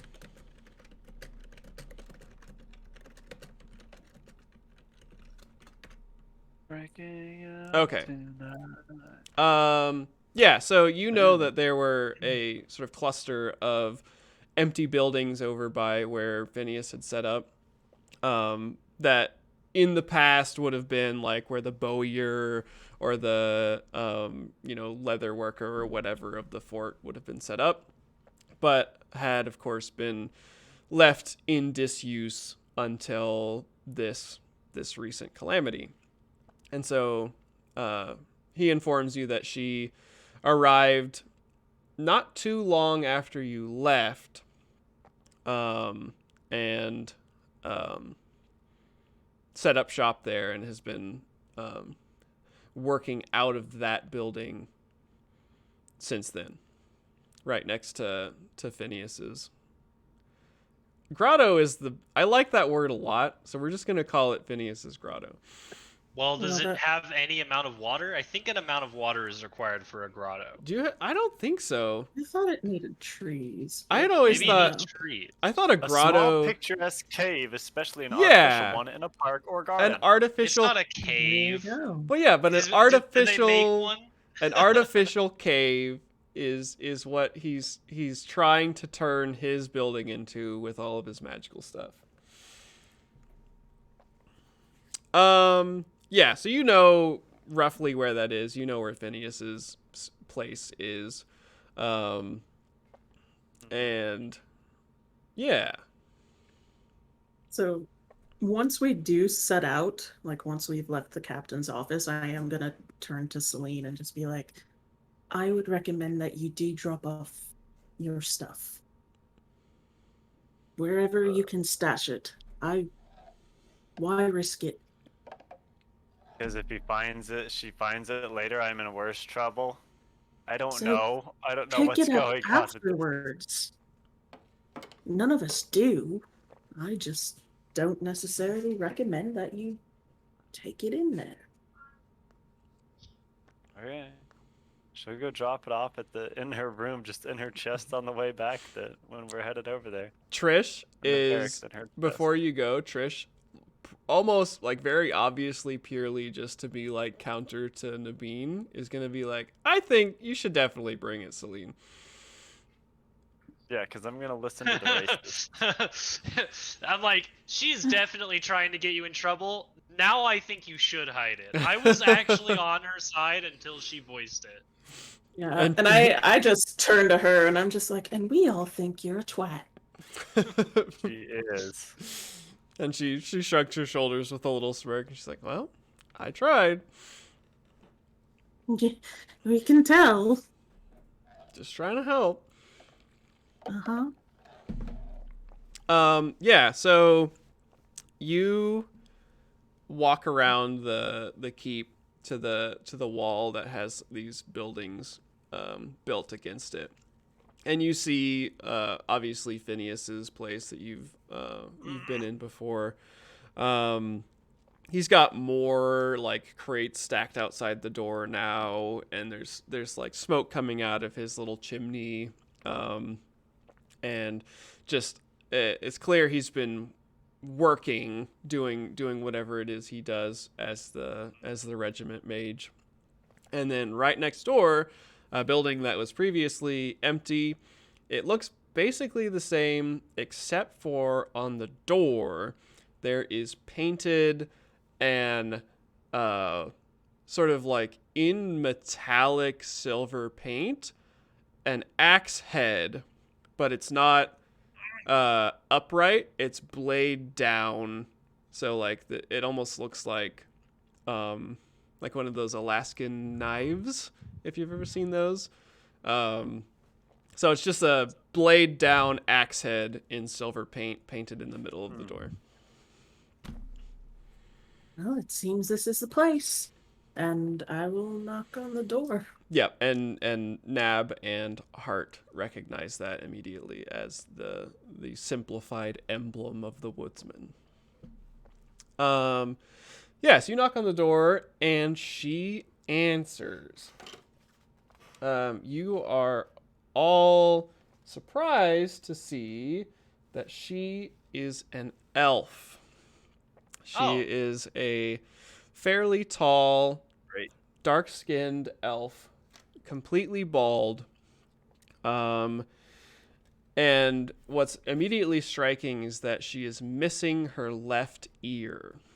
And so she has one tall, pointed elf ear on the right side and a just flat on the right side, or on the left side. She has tattooed on her right cheek a bright white outline of a hammer that's like upside down, like hammerhead down, like a warhammer. And yeah, she says, "Ah, the sash bearers, just who I've been waiting to see. Come on in." And she has a alto sultry, deep woman's voice. And as she leaves the door open and moves deeper into her office to allow you guys to enter. Can I make a religion check on that tattoo? Yeah, you may. I feel like I recognize that description. Do. Is it religion in this? Or is No. it education, I suppose? Yeah, Education or education or folklore. Either one. Maybe rumor. I don't know about rumor. That's Rumor probably is more pushing it. about like actively trying to gather things. Are there any modifiers to this based on my history? We'll just have it be normal. Okay. It's a little obscure.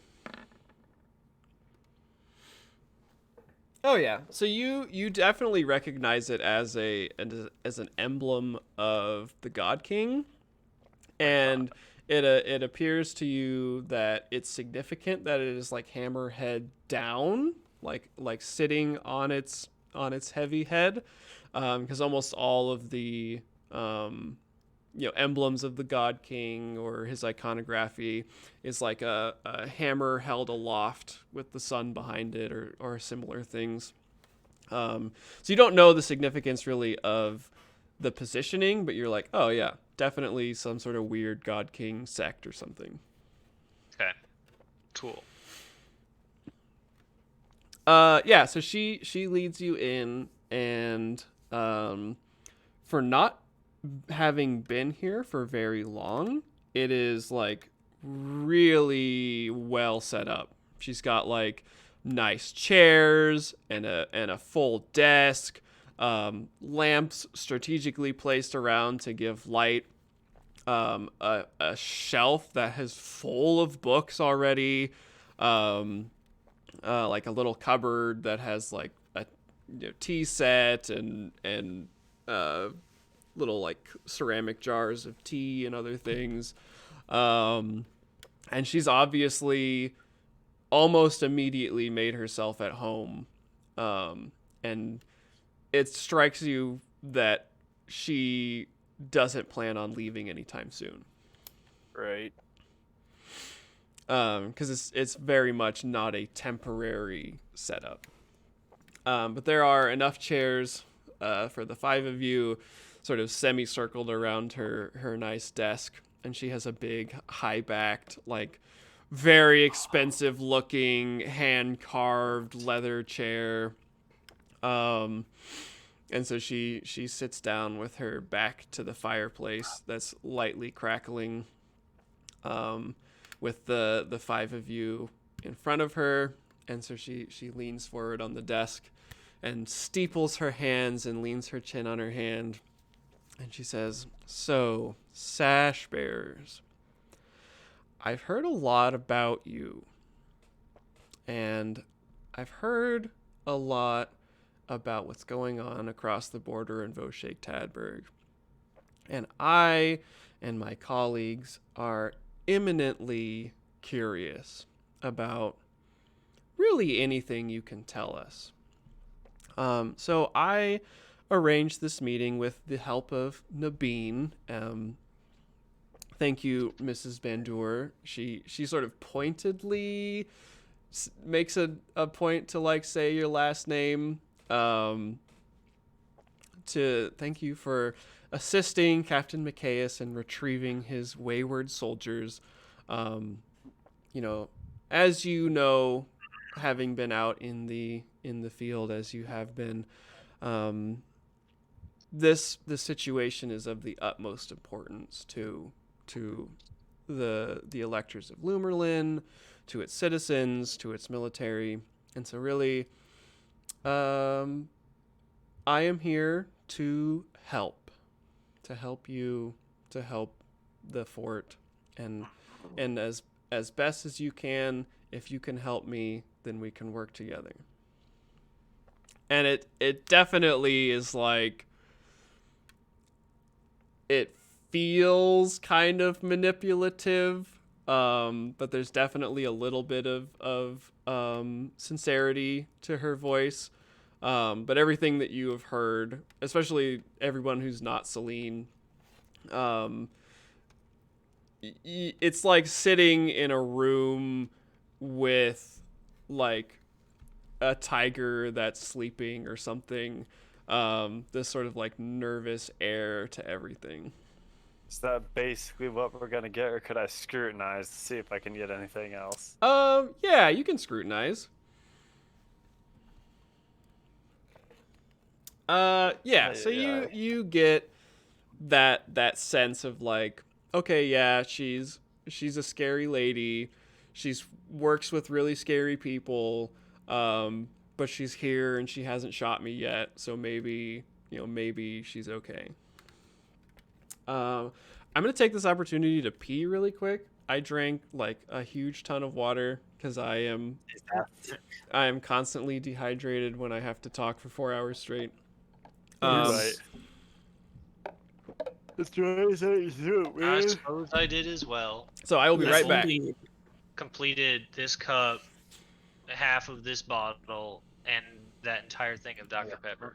For those of you watching, we will resume in like 5 minutes. We're gonna do a quick bio break.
I would be the first one back. Oh, shit.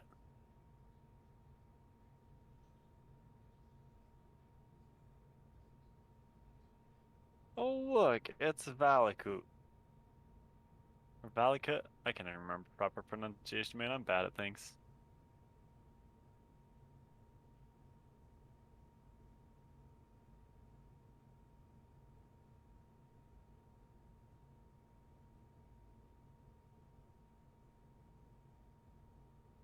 I feel like you must be going for some sort of speed record, mate. Me? Yeah, you're My always back in like, bathroom is right there, so my bathroom is right there, so I'm a dude. that's true. Yeah, It don't there take is me long that. to pee. Yeah, that's true. Stormageddon, stop it. Stop, Stormageddon. Stop it. If you're gonna do That's positive. a voice like that, you gotta do better than that. You're not. Valakut, you Are we can't tell talking people about that. peeing Jesus, at that's our a desks? secret. Valakut, No! we talked about this. You can't pee at your desk. I Oh, mean, This is yeah. why you're as not long as it allowed goes at board Yeah. game night anymore. Deflect. We're over here trying to play Seven Wonders in person. Valakut's peeing under the table. I wasn't there for that. Neither was Not that I'm Valakut. complaining. Neither was Valakut. I've never met him. He hangs out in our Discord sometimes. Not I recently. see. I have never seen this person in my life. This You're guy's an doing- OG, as you can see based on the 19 next to his name. I see. Only someone from the year 2019 have that. I see.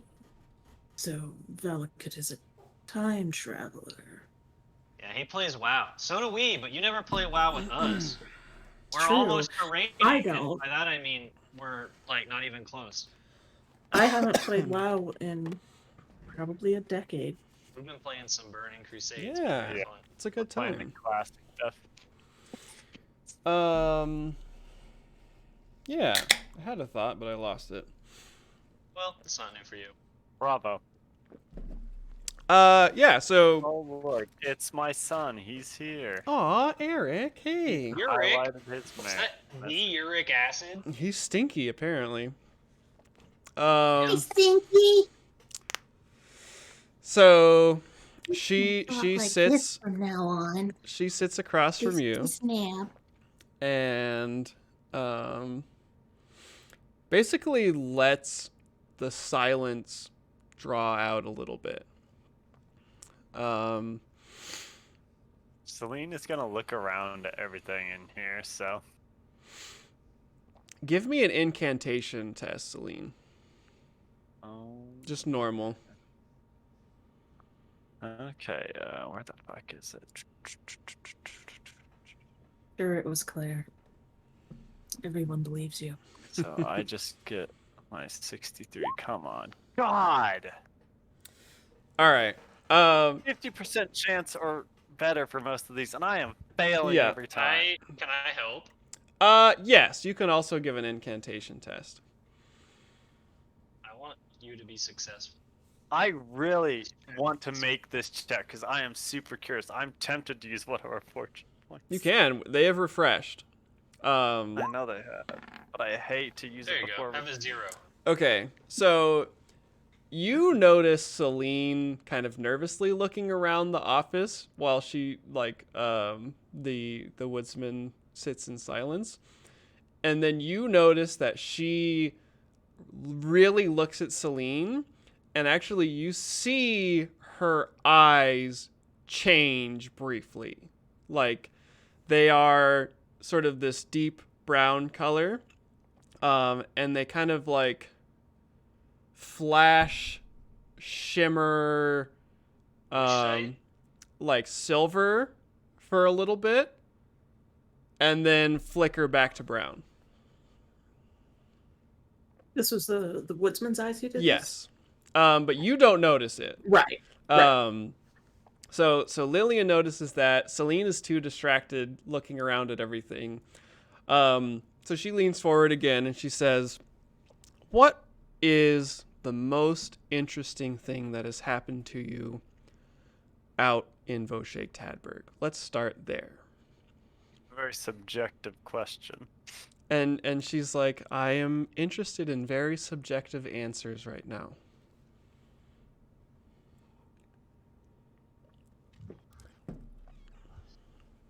Do we want to start from least interesting? Because Nab He showed asked up right the at the end. most interesting. But I meant in He's order sweet. of people.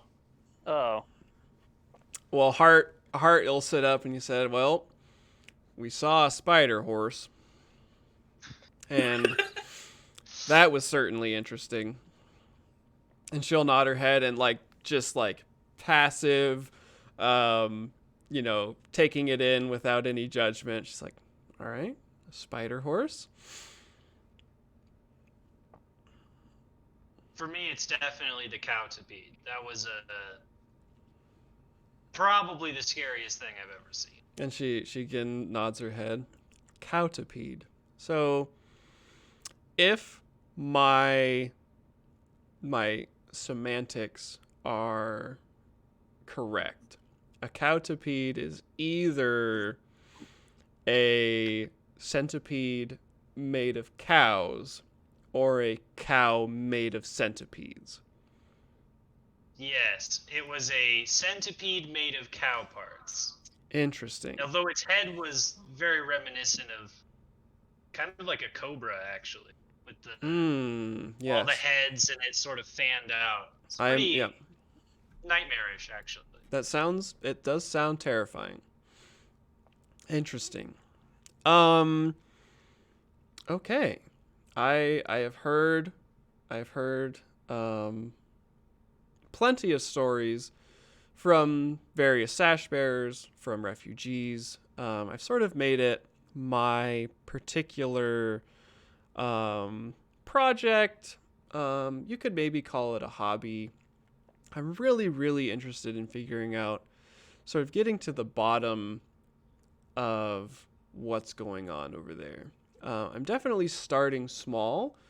The Lost Provinces are of particular political interest for people that are important to me, and so I'm really, you four and Nabeen have spent the most time in the Lost Provinces. Why don't we start with a simple what would we call it? Like maybe like a logic game. If you are in the woods and say you are searching for something that has run away from you, what do you look for?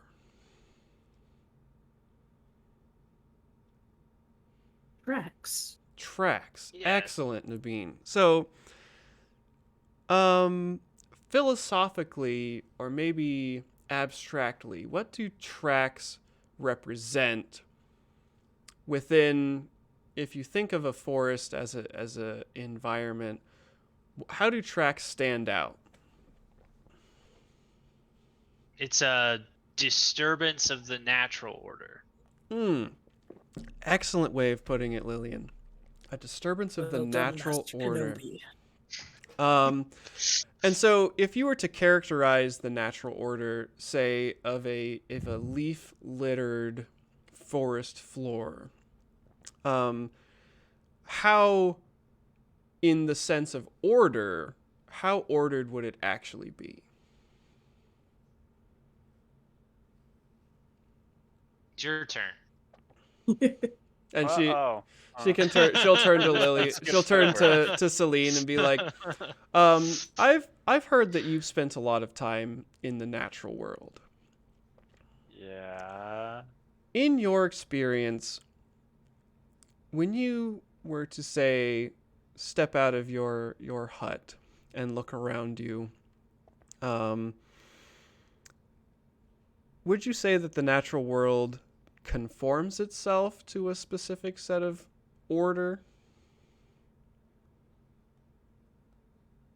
Depends on what you are considering the natural world, because our world, like, God, Celine's just kind of like trying to figure out what to say, because she's got that extra bit of natural world that she deals with Yeah. every day. So, let's bring the metaphor back in a little bit. If you were to look at a leaf littered forest floor with branches and fallen leaves and puddles of rainwater, would anything particularly stand out as very ordered to you? I mean,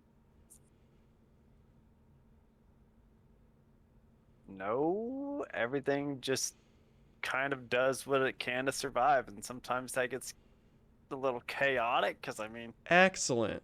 how Survival. often does a deer eat meat? Very rarely, it Yeah. turns out, but it does. And she'll nod her head sagely, almost like kind of like a patronizing teacher. She's like, excellent. So natural survival is chaotic. But if you were to follow, say, a set of tracks, that would represent something different than the chaos, right? Let's say a pattern. And so you spot the tracks because they stand out against the fallen leaves or the running streams or the scattered stones. The tracks represent something ordered in the sense of what we as sentient beings consider order.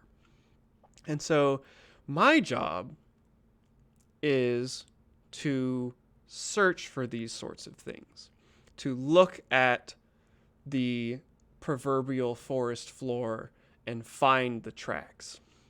And so I am very interested in what you five might have seen in terms of patterns, because we all know that if you follow a set of tracks, you'll eventually come upon the game that you intend to find, correct?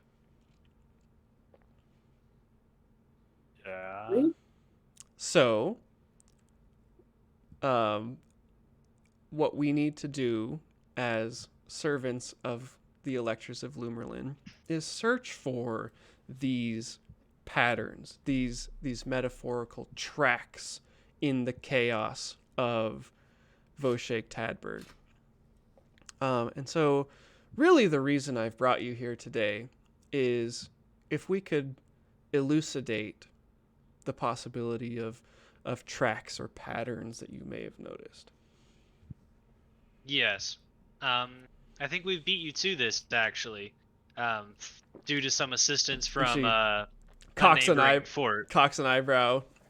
Oh, Yeah, there was some kind of individual entity going by the name of the Doctor performing some kinds of experiments on orcs, either during or after the fall of the sky, the star that destroyed the capital, or the bi-capital, I suppose. interesting.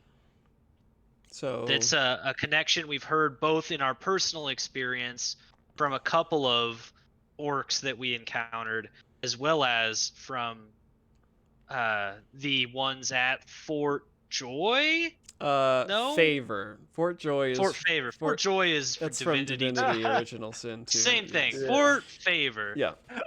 Where they shared some stories with us. Interesting.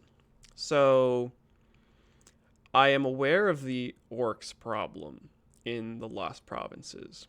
It has been a running theme in the reports that we've received from refugees, from soldiers and outriders and sash bearers. The place is overrun with orcs. And not normal orcs. Exactly. Orcs that, for whatever reason, appear different from what you might expect of an orcs. Most townfolk, when they hear of orcs, they think of, war hordes rampaging across unprotected countryside, stealing and pillaging, and then fading into the forest to relish in their gains. And I'm sure you can corroborate that this is not the case, at least not the majority of experiences that individuals are having in the Lost Provinces. No, Based there's on a. Oh, what was that? I was just gonna say, based on my short amount of time out there, I would make a theory.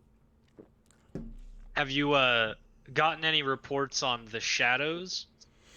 The shadows. What do you know of?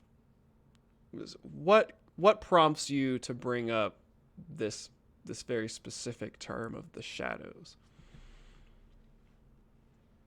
We've only really heard 2 cases of it, but it sounds like some kind of entity has made up residence inside of the Winds of Magic. And while it might be a vast leap of logic, a part of me can't quite shake the idea that whatever these shadows are came from the heavens. Interesting. So, the orcs that you have come in contact with have spoke both of the Doctor and the shadows. The doctor came before, and the shadows came after. Interesting. Now these are excellent tracks on the forest floor. Well, we have a couple of excellent hunters. And she'll nod and say, that is exactly what I came here for.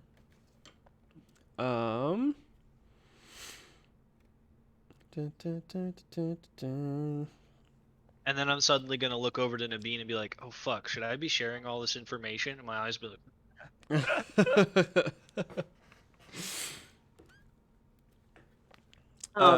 Yeah, go ahead. "Can we Just have gonna look at twin you. psychic link?" I'm just gonna look at you and be like, "Are you feeling all right? Do you need a medic?" No, it's been a long day. It has been. Yeah, It traveled in. so Celine, give me another incantation. Don't worry, I'm here to fuck up. I'm here, I'm queer, and I'm ready to die. That's my thing, Dang. Cody. Can it be both our things? I guess so. Hell yeah, fist bumps. So Celine fails, unfortunately. Wait, Do it. I succeed. Baby. Take All right. fortune point. Yep. God. So when Fuck RNG. This is gonna be a bad weekend for tabletopping. so when No, Wait till No, do not tomorrow. say that. Yeah. You are gonna roll like Till tomorrow, like and I'm fire killing tomorrow, you dude. all. Yep. I know. God, I'm so fucked tomorrow. So when Lillian looks to Nabeen in sort of like a nervous way of like, oh, did I just like share too much information? You see that what you didn't notice earlier when the woodsman sort of like really intently looks at somebody, she looks at Lillian and her eyes again flash from their deep sort of chestnut brown to like a silvery, almost like reflective, like when you like shine a light at a cat or whatever. There's a brief flash of her eyes sort of changing and then changing back. And you know from your experience that is definitely a form of witch sight. And it strikes you again like that it's significantly different than your witch sight, because you have to cast the spell, put on the blindfold, and then you can see. And if you were to look in the mirror under the blindfold when you cast it, your eyes would do the same thing. Be all silvery and Yeah, glowy. as you're peering into the winds of magic. And she appears to be able to do it at will. No preparation, just does it. Yeah. Celine very obviously leaned forward and is like clearly scrutinizing her at this point. And she'll turn to you and like your faces are very close together because you're leaning forward, Fine. and she's kind of like, She doesn't back down. yeah, leaning on her desk, and she just like does it again, like witch sight, eyes are shimmering, and again, Hart and Trish and Nabeen don't like, you just see these two people like staring at each other really weird all of a sudden, and her eyes look. We weren't already like face to face. I'd be up against the desk. Yeah, and so and her eyes look basically normal to you guys. She won't break eye contact. She I'll will lean stay over there. to Nab. God. The sexual tension is palpable. Thinking the same thing. Celine's kind of dropped that I need to be cautious to what I need to know about this. Yeah, and the woodsman laughs when she hears what Lillian says, and she sits back and she says, "Well, the little one has noticed my trick. I sort of expected that somebody here would be in tune to the workings of of magic in the environment. Her fingers are very much dancing on the arms of her chair as this is all going on right now. And she regards Celine, kind of like with like a little bit of like respect. She's like, I should have assumed it would be the grungiest among you to be the one accustomed to magic. I suppose you are self-taught. You live in the woods at a young age. You have to learn to survive by yourself. The natural world really expands under certain circumstances more than it does for most people's natural world. Mine is quite expansive, and and she's like she wants to like ask, but she's also like very cautious. She's like, how? And Is it different? Well, I you see imagine it more? requires less witchweed than yours does. Mine doesn't- she just whips over like fuck you and looks like back, barely paying Lillian mind after that. She's so very focused, just has to give the retort real quick. And she looks at the five of you and she says, well, when you come into my line of work, there are certain requirements, or let's say necessities for survival that you develop. And it is a skill that can be taught to those who have the wherewithal to master it. It is one of the proprietary tools of the Woodsman, as well as various other organizations that operate in a similar way. But Woodsman, she kind of turns away and drops her shoulders. So I assume it's one of those things that stays within the group. and she notices your disappointment and sort of sits back and says, "Oh well, don't be disappointed quite yet. The Woodsmen have a habit of, recruiting from maybe non-traditional sources." And she sort of gestures to Lillian, and says, "We all know of the claims that the enlightened Republic of Lumerlin makes in advancing the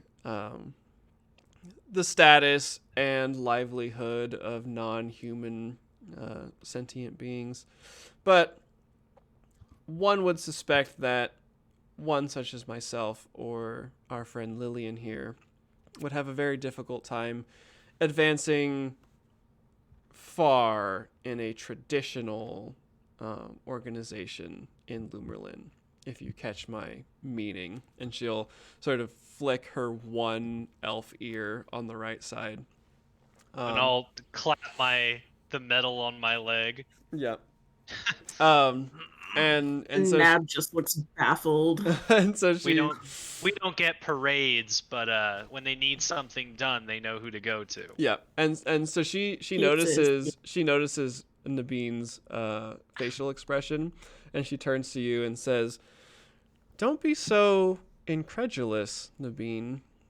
Pray tell, did you ever serve with others that weren't halflings?" Not directly. Not in my regiment. That's what I suspected. They are more than willing to elevate you and your peers to maybe a higher status, but of course not among the humans. And so she turns to Celine and says, "If you prove yourself, and at the behest of Captain Micaeus, of course, there is always the possibility of attempting to join the ranks of the Woodsmen. it won't be easy, and it's certainly not available to you right now. But we are always interested in searching for individuals that think outside the box. That'd be a hell of a promotion. Most people don't like the way I think outside the box. I think that it's Let me I think it's rephrase fine. that. I think 99.9% of the people don't appreciate the way I think outside the box. well, 99.9% of people are idiots. Yeah. I agree with both of you. I'm not gonna say. I'm hard. Maybe we should start our own. Celine's gonna stop. She's like, I'm not gonna say it, and then she just kind of stops and she just doesn't continue. Maybe we in this room should start our own enlightened republic. and she chuckles, and then her face gets really serious all of a sudden. She says, "Be careful. That sounded like treason." Not a chance. And she Nab cracks- is just gonna actually just belly laugh at that. and she cracks a smirk. You couldn't pay me to be responsible for all of Lumerland. And she nods and says, I can second that. And she stands, and you get a full look at her accoutrement. She is wearing, from her left shoulder to her left hand, intricate, beautiful plate armor that covers all of her fingers and her wrist and her elbow joint and everything. Very nice. And it like sort of straps around her midsection with a big pauldron and everything. And then the rest of her equipment is very fine leather armor, shiny, dyed in colors. She has the like embossed downward facing axe head symbol in what looks like silver thread on her jacket. And she does a short bow and says, "Well, this has been extremely enlightening. My name, if you care to know it, is Farlaria Bruce, and I will be here at Fort Bodeswell for as long as I care to be. I think we will be speaking again shortly. The information you have provided me, let's say, has opened some doors, has led me to some muddy footprints where I hadn't seen them before, and I intend to follow them to where they might lead me.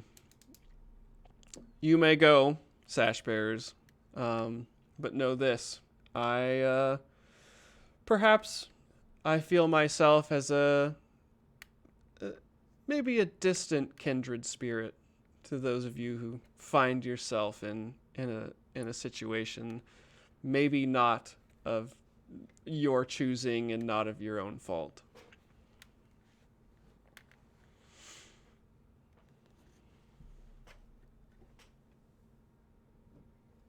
And then as we leave, I'm going to go to Nabeen and I'll say, I'm starting to understand why people are afraid of the woodsman. We look different than them. Dean's gonna probably be the last to like get up and leave. She's just kind of sitting there eyeing, like leaned forward, just kind of thinking, staring. Is there After, something like- I can do for you, Celine? I don't think so. And then she'll get up and walk off. And so she'll follow you to the door and shut the door. Mm-hmm. Yeah. So you are dismissed. Well,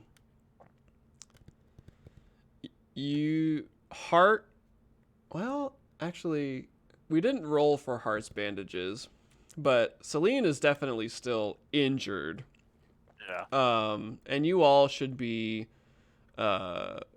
unimperiled for sure because you had a good night's rest. Oh, I have been for a while. I thought Hart got basically better. He was He's one. just, like, He was one down. one step away, so Yeah. we didn't roll to see if Yeah. it was a success in finally bandaging him up. Run, do you want? Yeah, She's but not wrong. in terms of The day's not over. I can still do it. oh yeah, you can do it if you want. You know, you and Hart could end up in the barracks or whatever. Buddy, it's being so creepy. Yeah, stop Yeah, being so- so creepy, and I'll fix your. Yeah, Tell him so- that we got to set him on fire again. He's possessed. Yeah, so we so got as the you're demons out of him. as you're assisting him with the bandages, he looks at you and says, you know, Lillian, I'm glad we've had the opportunity to grow closer over this experience. Stop it! You're acting like him too well. Well, I'm glad that you didn't burn to death, Hart.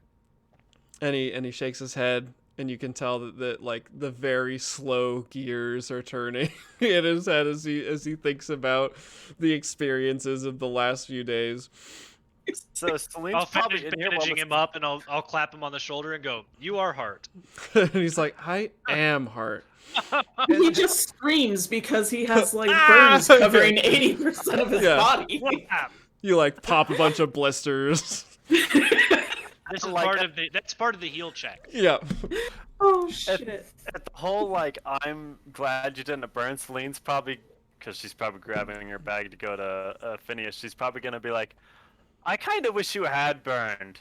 I'm concerned. And then she's gonna take. And Hart watches Celine leave and turns to Lillian, and he's like, she means well.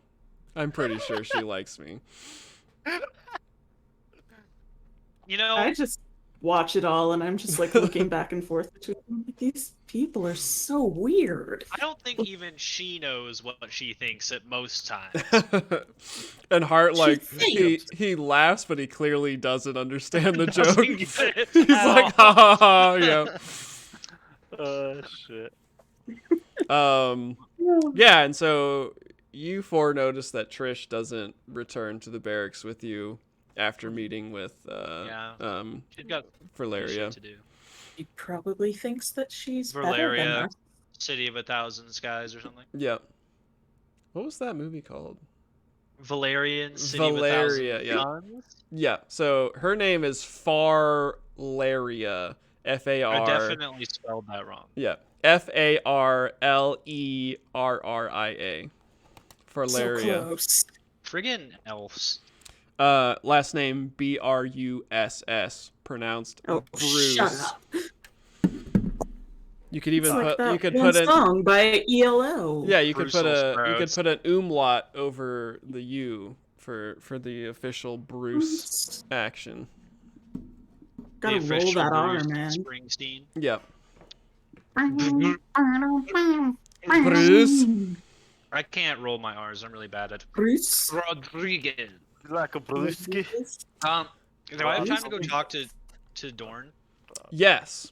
So this will be another sort of freeform, downtime, and then we'll do a little time skip. Cool.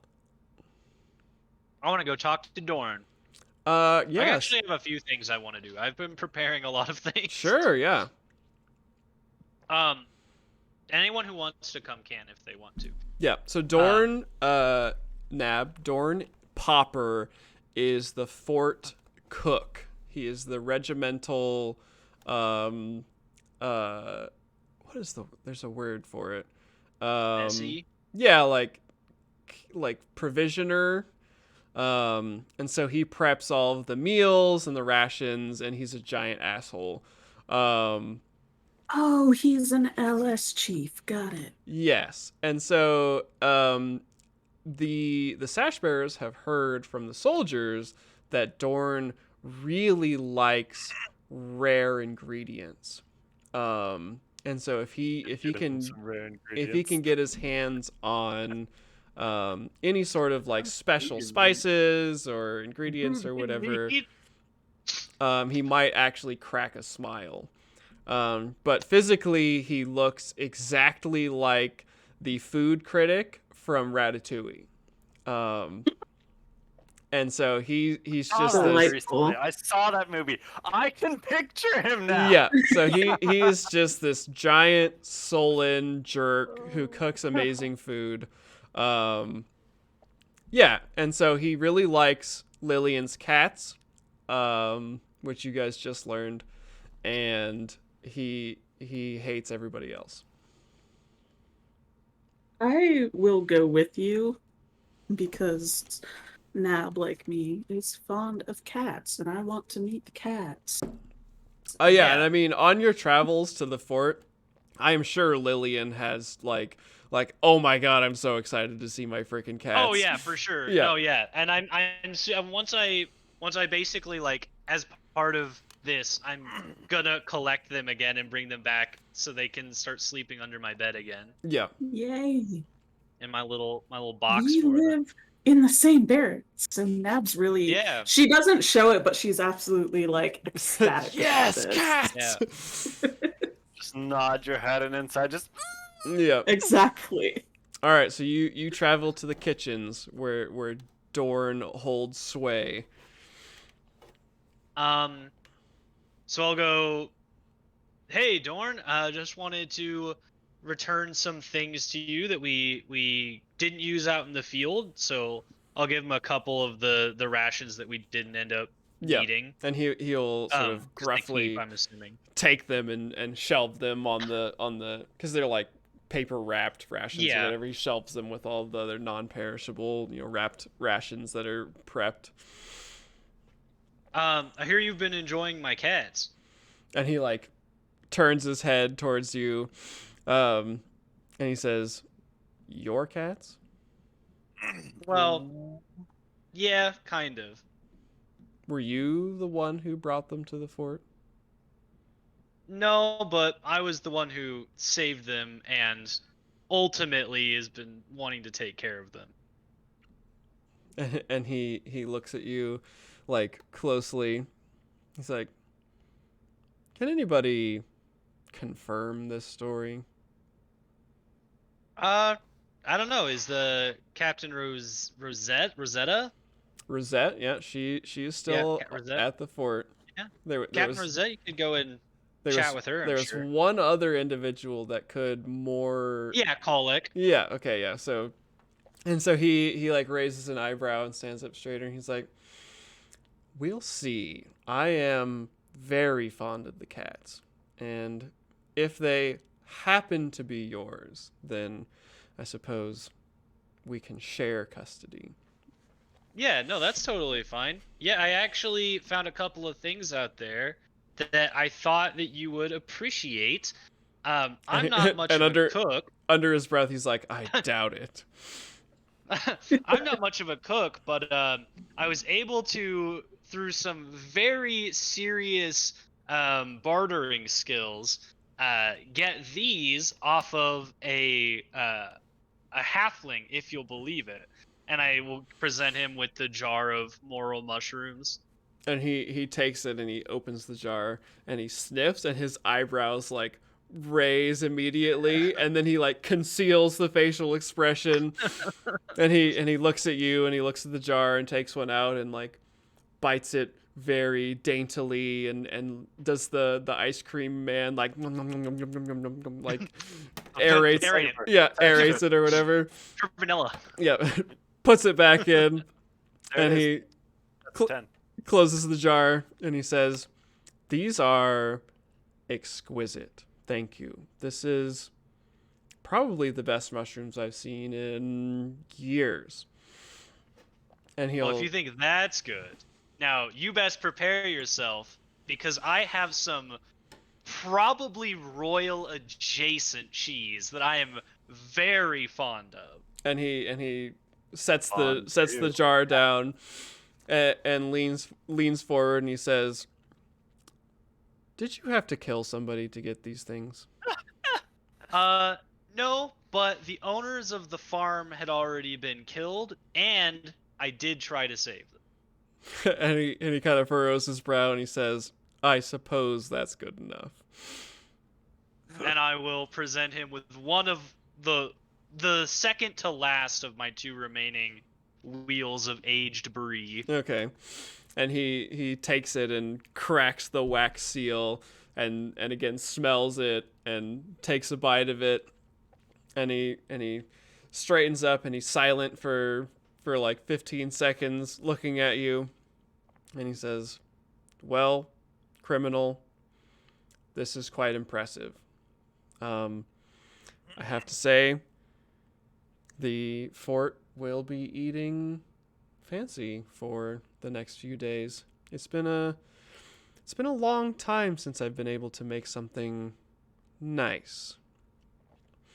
And he looks at you, and there's definitely the like hint of appreciation in his face. And he says, "Maybe, well, let's not go too far." And he takes the cheese and the mushrooms and goes back into the kitchen, and you hear him like shouting orders at terrified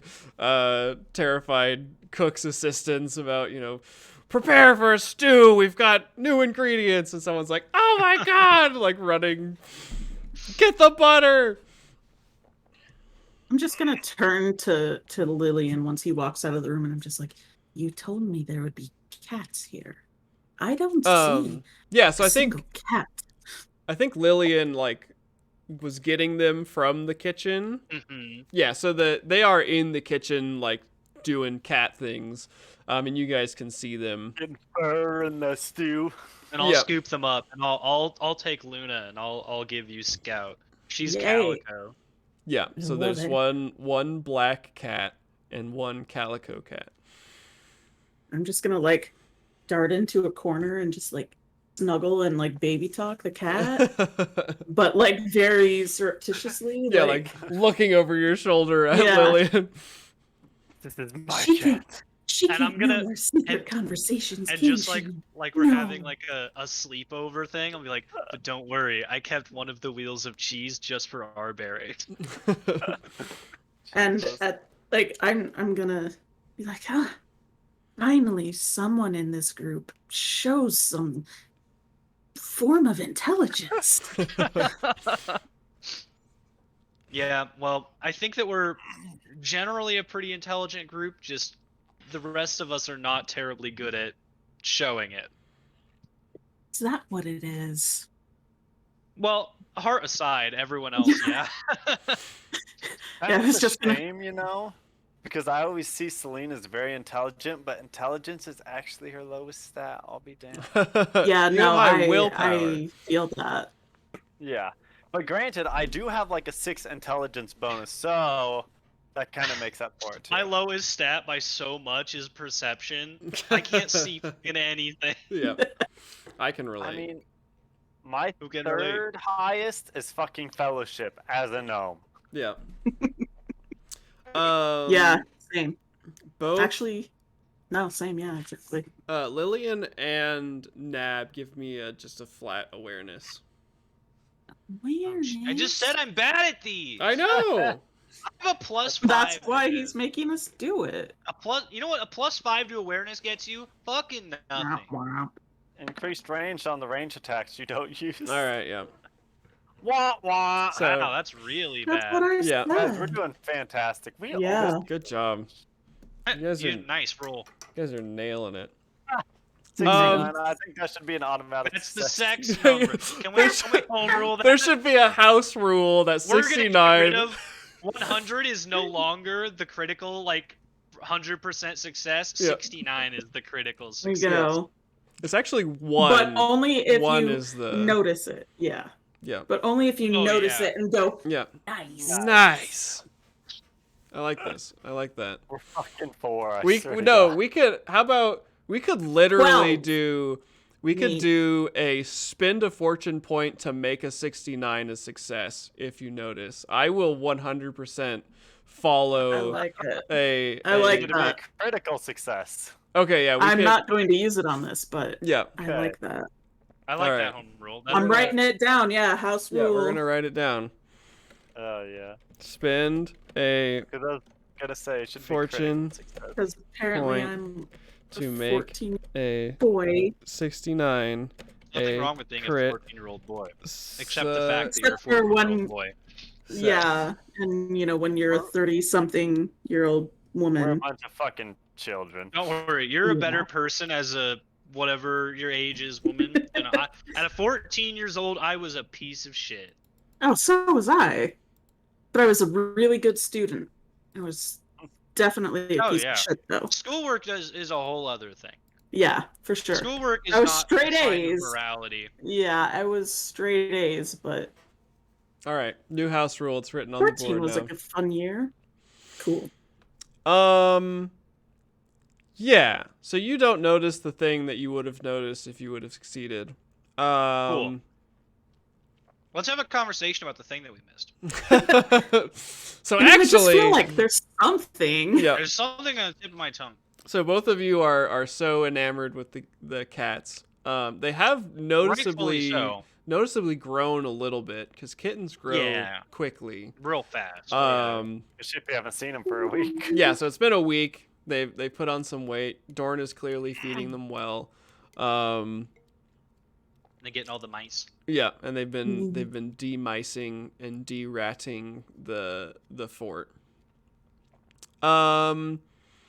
Yeah, so what is next on your list, Lillian? I could be wrong. Was Sella the one who ran the open air forge? Yeah, Was the Sella. quartermaster. Yeah, Sella Shell is the quartermaster. Is And that so- the same person in this case? Yeah, so she is in charge of the blacksmiths and the leather workers and all of the people who keep the fort supplied in material goods. Yeah. I'm going to go up to her, and I'm going to, with just like a heft of like finally getting them out of my bag. Yep. I'm gonna let out the 2 steel ingots that I've been carrying this whole fucking way. Yep. And I'm gonna be like, hey, Sella, I brought you some I can things. delete that now. And she's a big lady. Because previously I described her as like a stereotypical like Valkyrie. So she's like 6'2", built, blonde hair. So she like picks up one of these ingots with one hand and is like looking at it.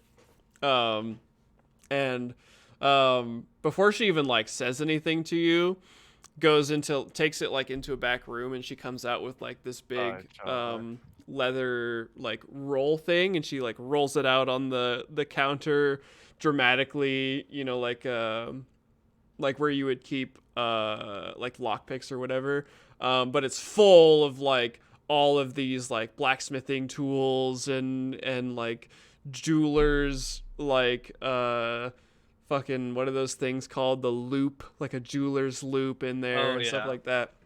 And so she's Thank like, you for not calling that a monocle. Yeah, I yeah. am over the moon Rest about it that. yeah.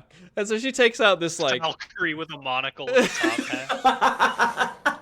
Hello, my That's honey. Hello, my ode. yeah. I like that. The like a mix between yodeling and like The ragtime. Monopoly Man. Yeah. Singing, putting on the Ritz. And so she takes out this like small mallet, and she dings it against the ingot and like holds it up to her ear, and she sets it down in front of you, and she says, "Where did you get this?" We, on one of our expeditions, we were going through a few sort of wealthier farmsteads, some settlers, and we found this. And this is gonna sound a little bit crazy. Wait, no, this is. Okay, no. So I know this was in the one where we found the hanging things, right? Yeah, it was. It wasn't. Yeah. It was in the adjacent building. Mm-hmm. We found these basically next to a series of people in cocoons with spiders in their mouths. It wasn't necessarily directly connected, but I just have to brag that I did 3 incredibly successful impromptu surgeries that no one would have been able to say. I've got to say, tooting my own horn a little bit. Yeah. Totally relevant, just because we found these at the farmstead, and it occurred to me that I've been sort of using basically tools rather than weapons due Yeah. to familiarity. And I thought maybe we could get some proper made weapons for myself for my next outing. And she nods her head as you're recounting the story, and And if she's interested, I will go into the gory details of this horrible surgery. yeah, so she'll be like, "Oh my gosh, like what happened?" And you know, like tell me everything. This is insane.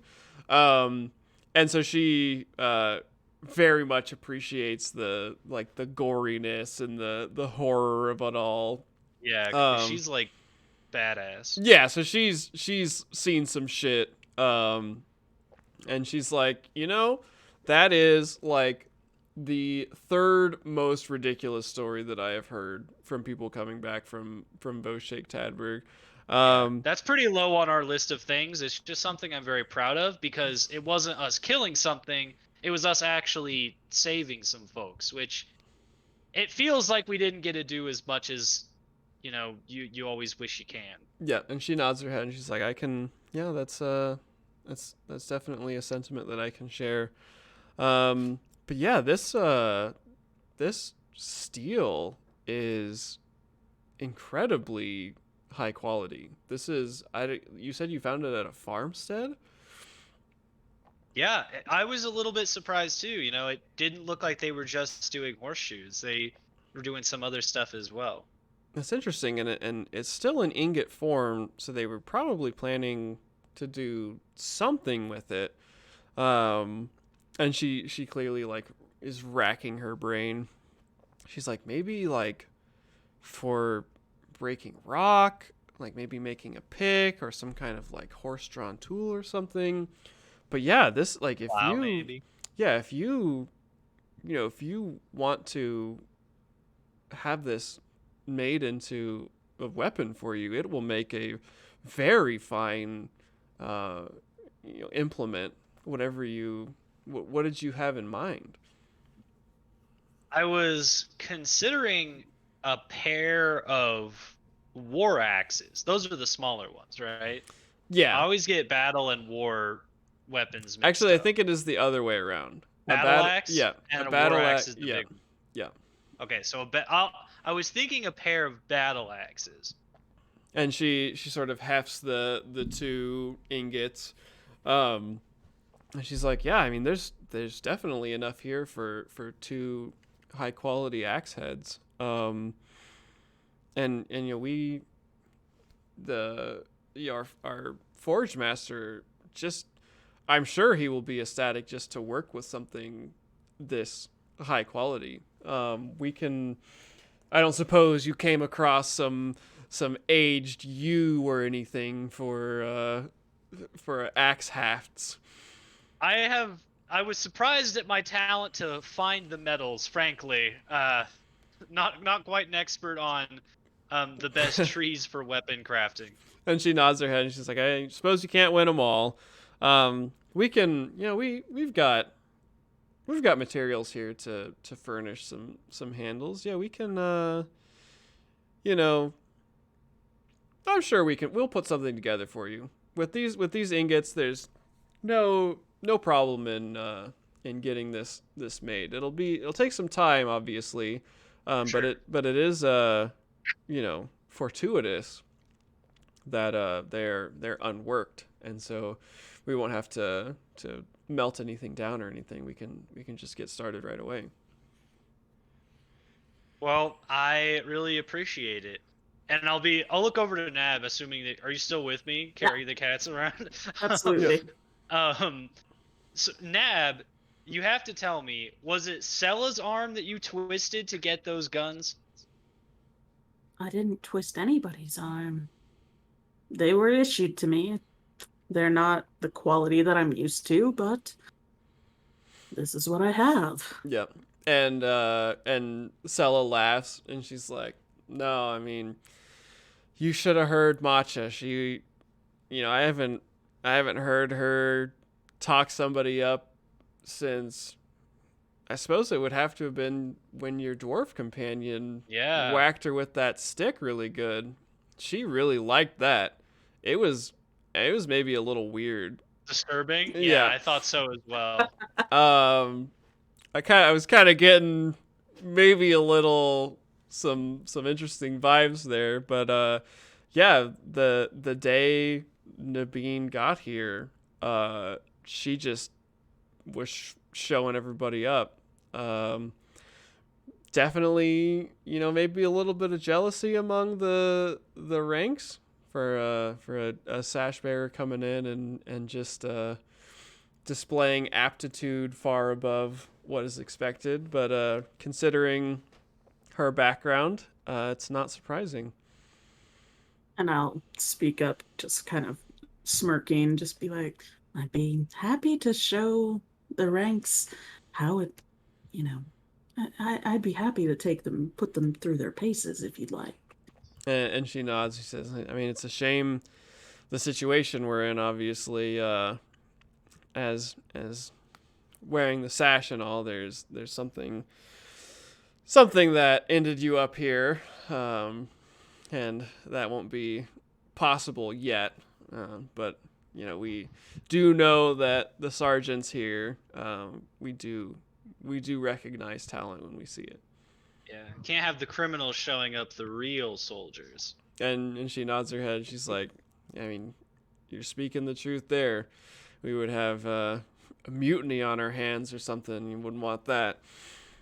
And again, like, as soon as Lillian says that, like, Nab just deep belly laugh. Like, We're gonna need some more buckets, Nab.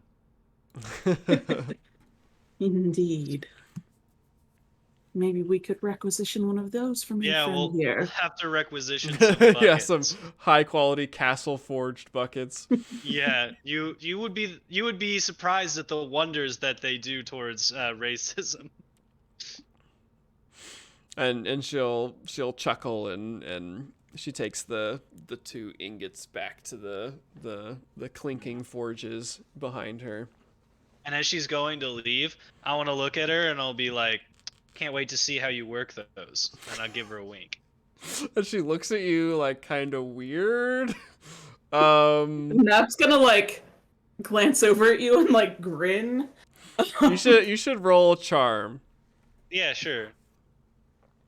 Do you have something that you want to do in a second, Celine? Yes. I got stuff I want to do. So Okay. a fair bit. Beautiful. She looks at you and she like blushes a little bit, and she's like, "Oh, unfortunately I haven't worked the forge in many years, but I'm sure old Bronson here would be happy to perform." And this guy like pokes his head out from around the corner of the wall. And he's like, I got a show for you if you want to see. And he takes the ingots.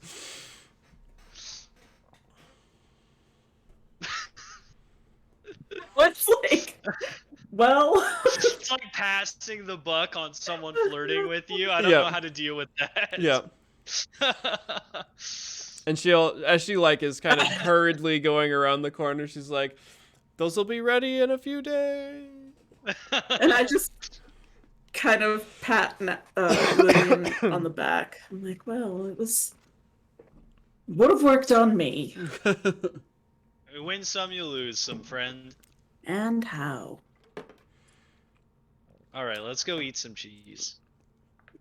Cheese. It's been so long since I've had cheese. And we cut over to Celine. And she's like having a seizure. Yeah, apparently. Selena's under her bed, like having a seizure. Monterey Jack personality took over for a moment. Yeah, she ate a bunch of the black mass and is just like in the process of dying. Hey, I don't Yes. even Into a realize small fat mouse. Monterey Jack is a name Is of it- a character in in Crown of Candy. That's Oh, awesome. is it? Oh, Yeah, I was it's pretty going for the great. Chippendale Rescue Rangers. Yeah, that's what I was getting ready to say. It's also a character in Rescue 'Cause Rangers. Whenever he and a smells type of cheese, he's like, cheese. cheese, and loses it. So, Oh God! So, Thank you yeah, for making that reference. You're welcome. That was the best. It's a random shit and no I one love will it. ever remember. I will remember. So, First first thing, because I've got it planned out, I'm gonna try and go see the captain first. So, Okay. with my backpack of goodies. Roll me. Just do a percentile and tell me high or low. Oh, you're a bastard. I'm gonna say high because I've been rolling high and it's gonna be low, but we're high. Oh, thank God. All right. So you go into the keep and you go up to his office and his door is shut. But you don't hear anything on the other side.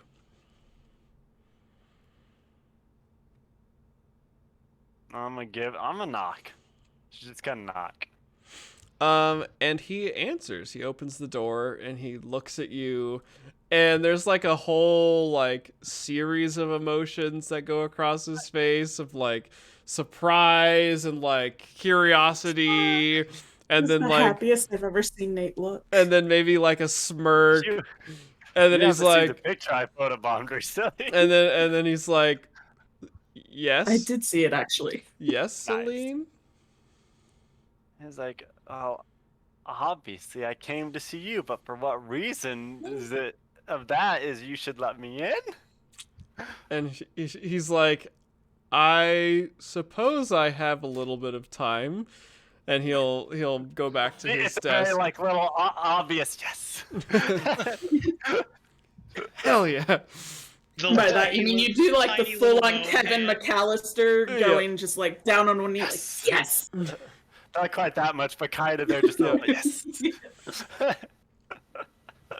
Maybe in the And- future, but this time just yes. So All victories. he sits down behind Subtlety. his desk, clearly worn down, stressed out.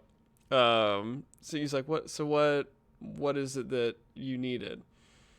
He will come up and like lean on the desk, which is very much not down, but Yeah, up. just like kind of leaning on. Obviously, obviously, I'm here to start the pillow talk. And she kind of waits for a reaction for a moment. And he sighs, and he looks at you, and roll a charm. Oh shit! Don't worry, I'll get better at this skill in the future. But for now, I expect to fail. Yeah, so you fail. That's fine. And he looks at you, and he sighs, and he kind of smiles, and he looks you in the eyes, and he says, Celine, even though you are sort of the most aberrant cretin that I have ever met, And yeah, oddly aroused. I can't help but be intrigued by how you act. This is not the time to talk about things like this, but I'm not going to say leave me alone quite yet. Look, I'm sure you've read my file or whatever. When you lived in the woods as long as I have by yourself, I'm just here to live it up. And then she's gonna drop the backpack on the table, and so she's like, "Okay, so serious talk. Reason I actually came here before you open this up, because I don't know if you actually want to. I have some. This is my research materials, and I am going to take them to Phineas." And he kind of like holds his hands like kind of like away from the backpack. He's like, "Is there anything alive in there?" Two things that are contained within jars. And she'll look in the backpack and make sure nothing's broken. Yes. Yes, two things that are alive and safely in jars. And he looks at you and he says, "Okay, so what exactly do you want me to do with this?" It's not what I want you to do. I want to inform you so you are aware of what's going on, and feel free to throw me under the bus if the woodsman starts asking or whatever. Because, I'm doing this one way or another, or, Okay. with Phineas's supervision and help, we're all Under I'm the sure cart. There's a whole Under throw the me car. into the carriage. Yeah. Yeah, throw me into the carriage. Or I'm sure I can find. I'm a fucking gnome. I'll find a hole and sneak out and do my own experiment. So. I figured And you'd he's rather have it like, here. okay, so you are informing me ahead of time Yes. to cover all of the bases in fantasy baseball. Yes. To make Ball. and he looks at you and he says, I do appreciate coming to me first, just so that there's, plausible deniability and a sort of chain of command in terms of what you might have found across the border in Voshek Tadberg. Okay, I am ready for you to show me whatever horrible things you have brought back. Hey, so she'll probably start with like a few dead things, like parts of the Cowtipede or whatever, and Yep. explain what it was from. Yeah, Like, this fucking and thing came to Serves a life. little bit of a paperwork instead of this stuff instead of boring paperwork. Yeah. Yeah. And so he's like looking at them and commenting on how horrible they smell and and he's No, that's like, just me. yeah, he's like, that's just Celine. Yeah. And he's like, this is all awful. Yes. But I thank you again for showing me ahead of time. I am sure Phineas will be delighted to get his hands on things like this from in the influence of the star. We still don't even fully understand what is working over there. Cool. So the next one she'll bust out is like, this one is less scary and actually much more super fucking useful, and she'll bring out the jar of the doses of spider venom. She's like, this is basically venom from a very large spider orcs thing. And he looks at you and he says, spider orcs? Literally spider orcs. I'm talking like, the stories about centaurs and stuff? It's that, but the top half is an orcs, the bottom half is a giant fucking spider. And that thing was the size of a horse, if not bigger. And it was a bad time. My plane didn't work, and I caught myself on fire. And he was like, I hope you sniffed at the end of that too. Yeah. The plan didn't work, and I caught myself on fire. Yeah. And he looks at you and he's like, I didn't want to say anything, but you're missing a lot of hair. I know. Thing did not like fire, and I tried to set up like a bit of a flamethrower, and something went horribly wrong. Is the flames, instead of going forwards, came backwards. So. And he's like, and I assume that's what happened to Hart as well. He tried to put me out. Interesting. Okay. So a giant jar of spider venom. How about you just keep it? I don't want it. I know.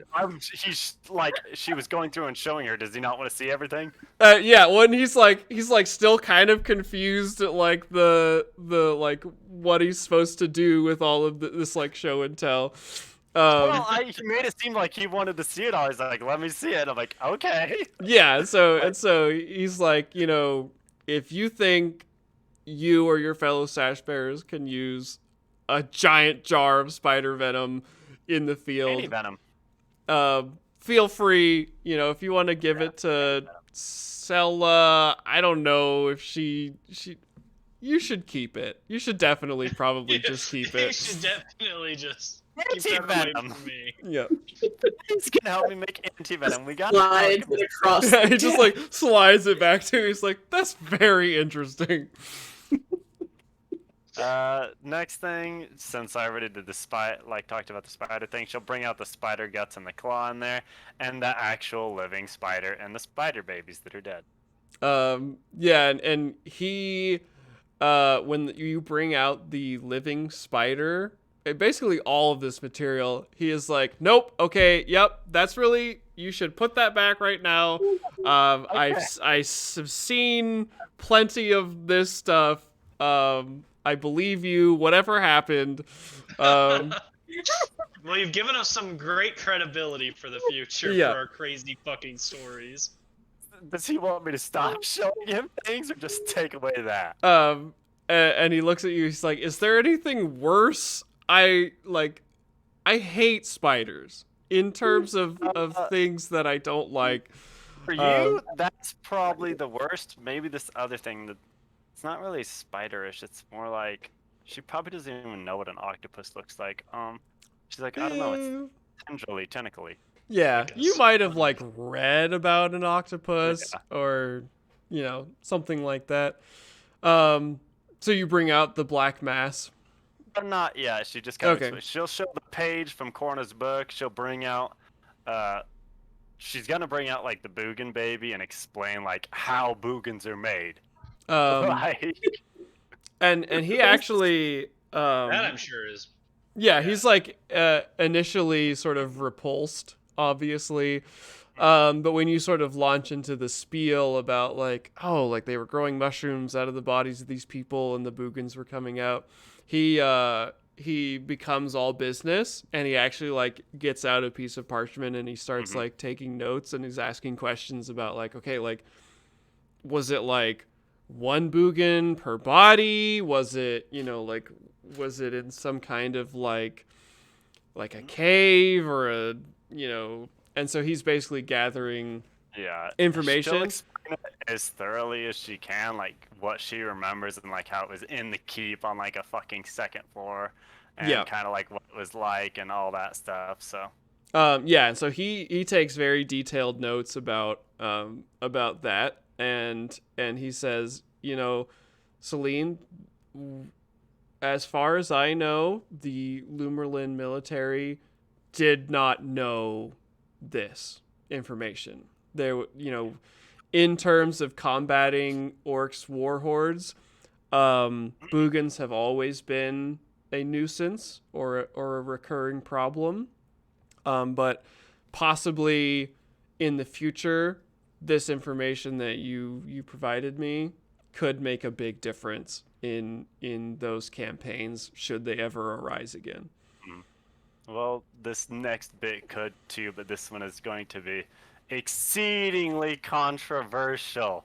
And he looks at you with like raised eyebrows. He's like, all of the things that you have shown me so far have been at least a little bit controversial. Because this one, and she'll pull out the little black mask, has an effect on the Boogans.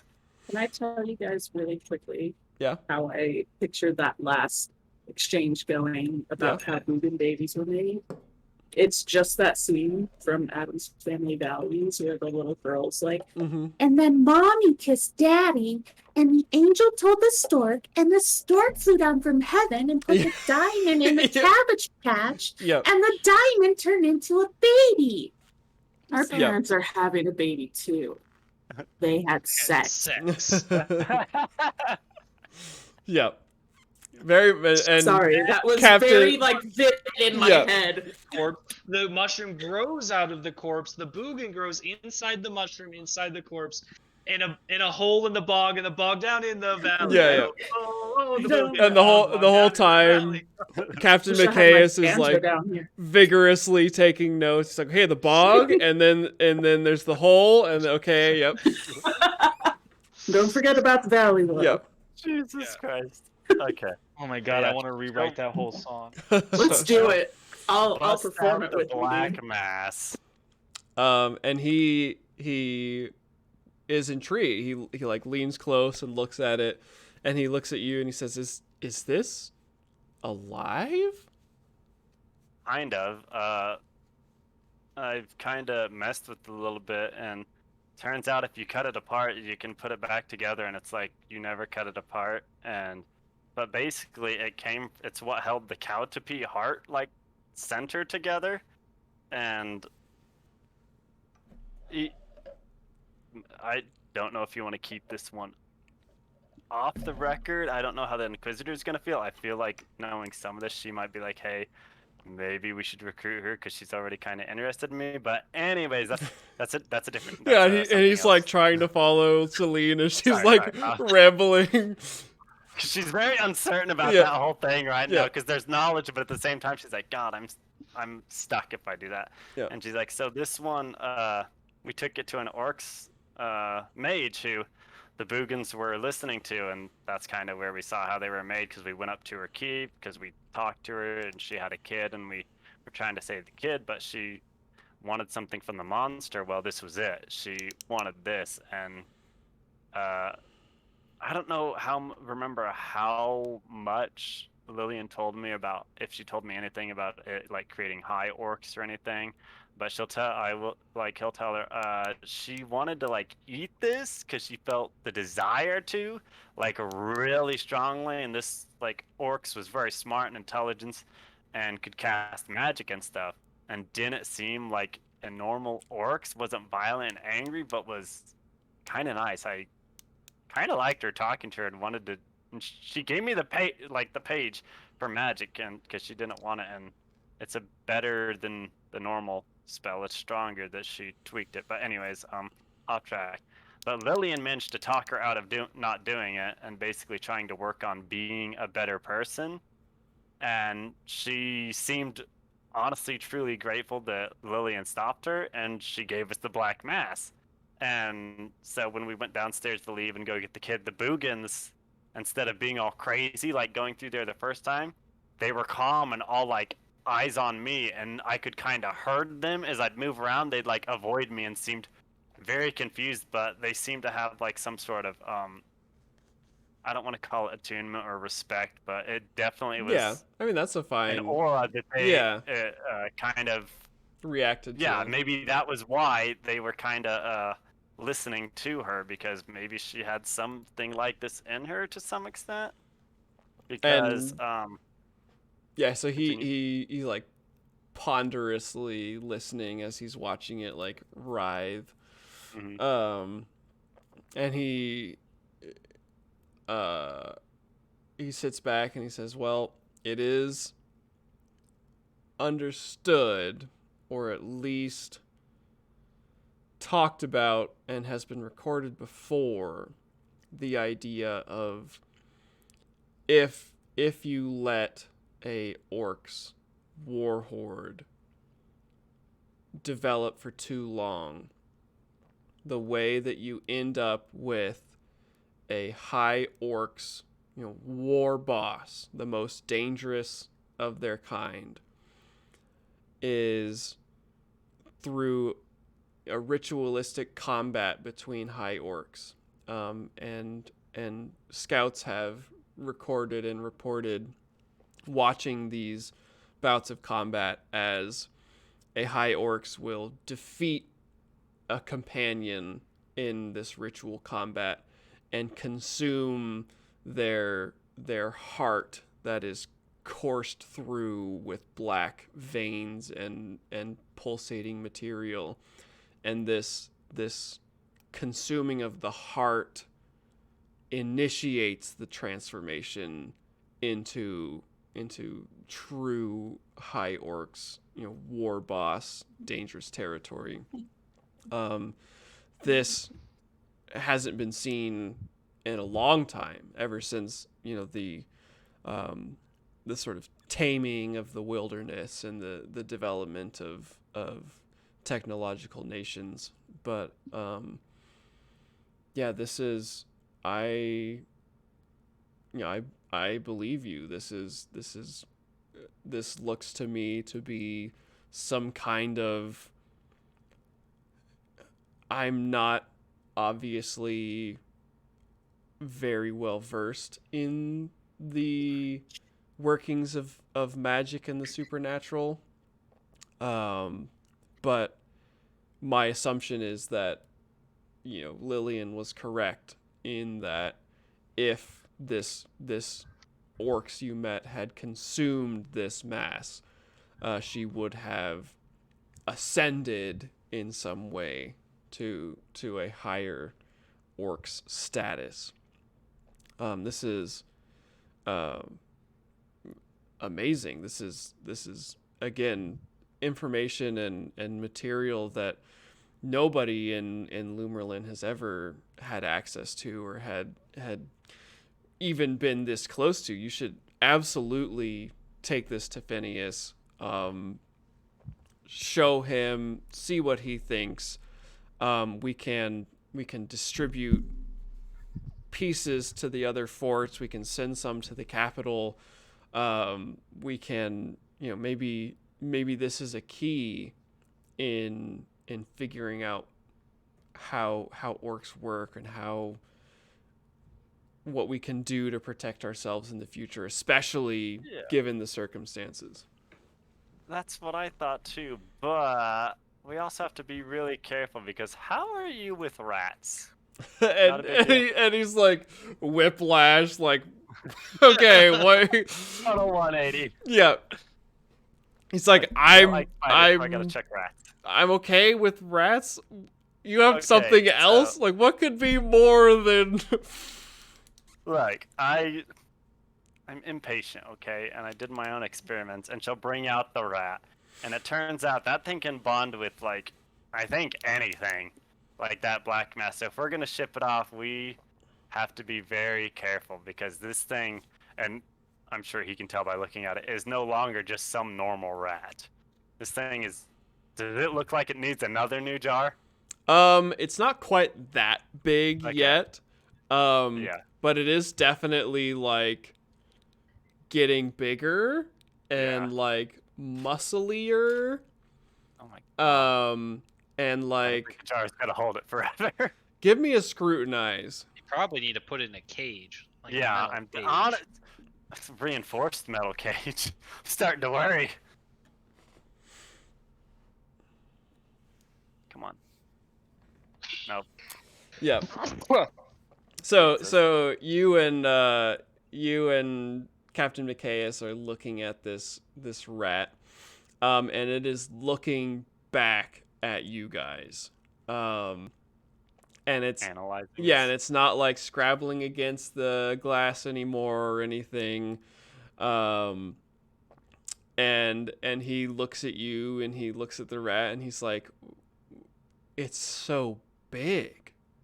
So Yeah, I've had to change the jar once already. and he's like, is it watching us? I think so, because one thing, it's smart, because when I tried to swap the jars, I put them together and tipped it, and it tried to get its claws between the two jars as it was falling through, but couldn't grasp. and he looks at you and looks at... It's clearly bribed with food, and I'll reach in and pull in pull out some cheese from my bag and kind of like put it in front of it. Yeah, and so it like goes to the jar and it looks from the cheese and it looks like in your eyes as it's like waiting for you to put the cheese, in the jar or whatever. And I'll slowly do it. I'll kind of slowly undo the jar and like kind of watch it like the whole time and lift it up just a little bit so it can't like force its way out.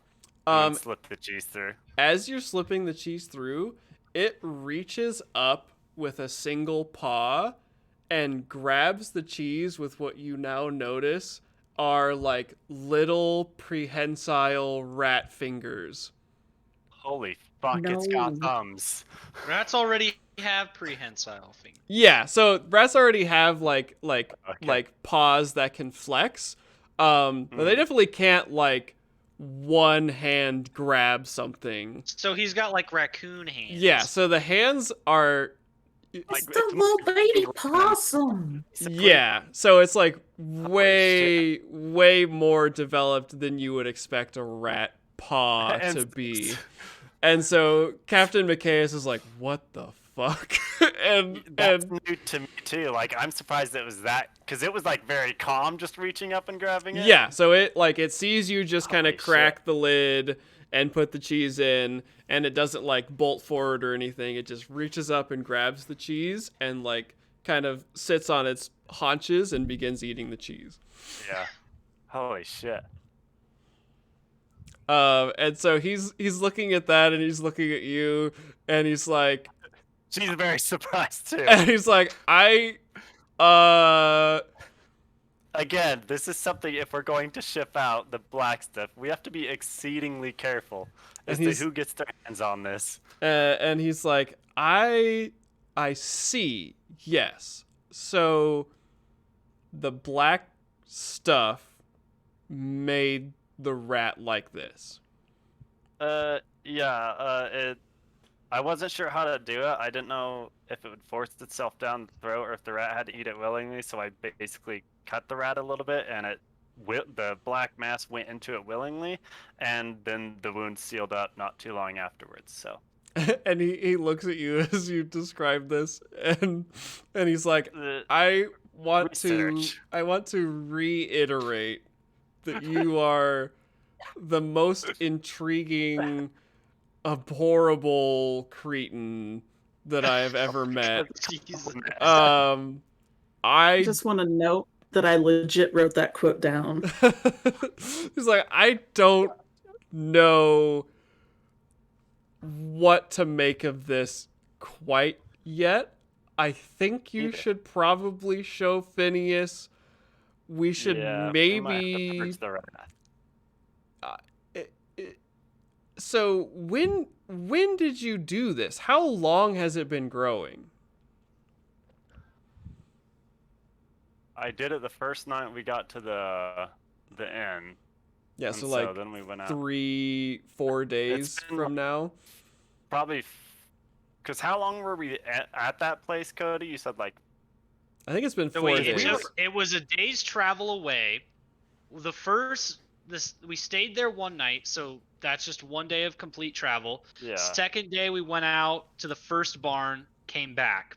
Yeah. Third day is when we did everything else, everything, and the came back fourth and day partied. is when we came Fourth back day. to Metzger, and the fifth So, day This Yeah. is the 5th day today. would have been today.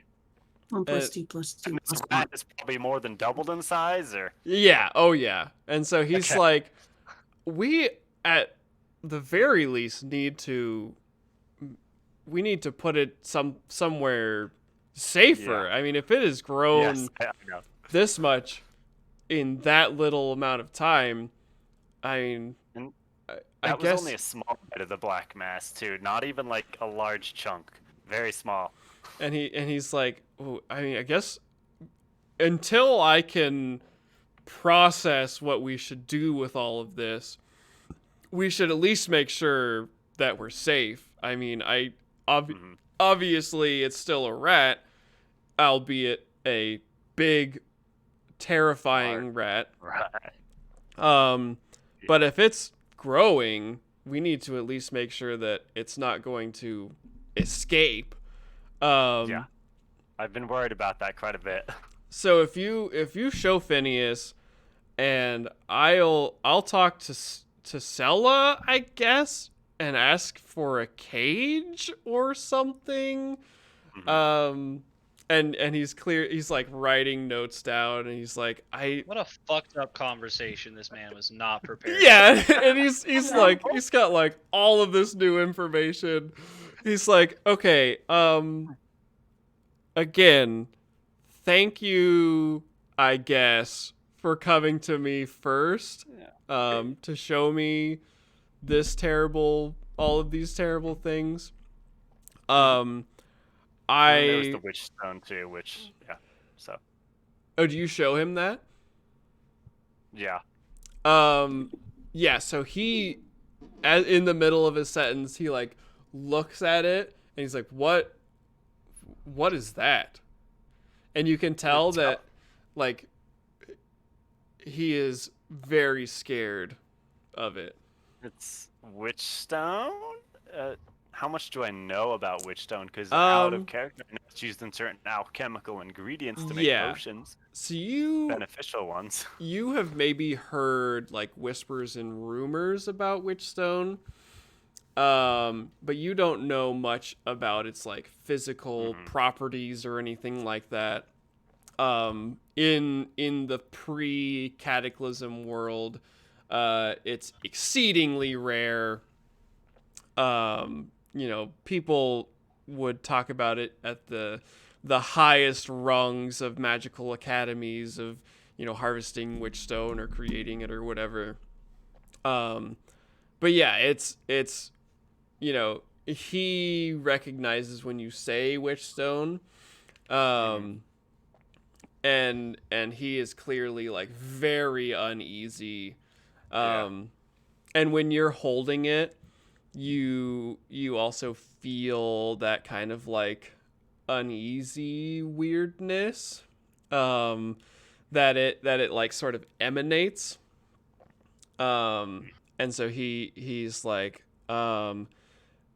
definitely leave that with Phineas. That, Witchstone is extremely forbidden contraband. If I could understand why. It was kind of holding or made the spider orcs, because it was stuck in. Wasn't it like stuck into him into like so there's a spider into like paper? It was a spider So with the Witchstone through it into the orc. Like pinning the spider to the orc.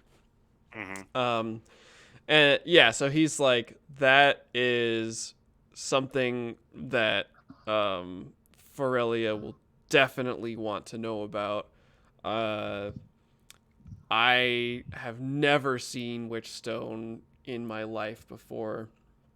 But yeah, this all kinds of terrible things that you have shown me in the last 20 minutes. He's like, I suppose that the stories that they're telling of Voshek Tadberg are definitely true. It is a cursed, from what you've showed me, it's definitely a cursed land. Yeah, seems that way. So, but yeah, that's pretty much everything. Like, yeah, I don't think I have anything else. I showed the fucking goop from the spider and everything. So yeah, so he is taking notes and arranging his papers, and he says, "Well, Celine, I guess thank you again. I have a lot to think about now." Yeah, gotcha.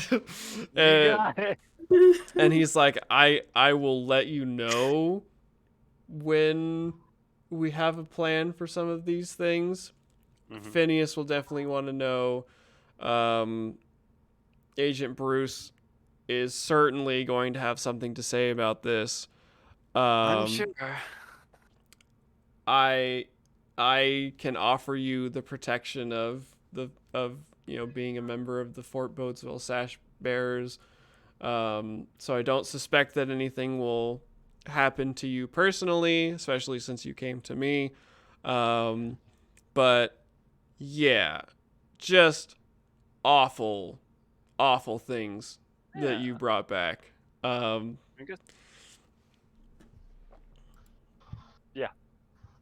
Awful. And he's like, please do your best to get those to Phineas as fast as possible. I'm headed there afterwards. I mean, that's pretty much everything. And she'll start gathering everything. And she's like I said, if you need to, throw me under the bus. If anything, I feel like right now the worst she's going to do is try and freaking recruit me, since I've shown interest in some of her abilities and caught some things. And they've got some interesting stuff. But the meeting was interesting. And he's like, that is a whole other situation that you are just gonna have to unpack on your own. I have no advice. Emotional bandwidth is he's like I don't have any interest in joining the Woodsman myself. I would want to stay as far away as possible. But I suppose things may be different for you. And he kind of like gestures to your horrible inventory. Yeah. All right, I'll go to Phineas now. Yeah, and so the scene plays out pretty similarly, except for he is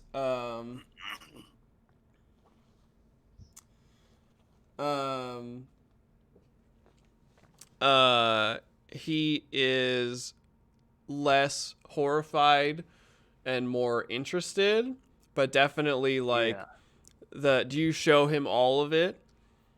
Everything that I showed the captain, I will show him. Okay. Yeah, so like So, he has like the same reaction to the rat of like sort of like horrified interest that you have. And horrified.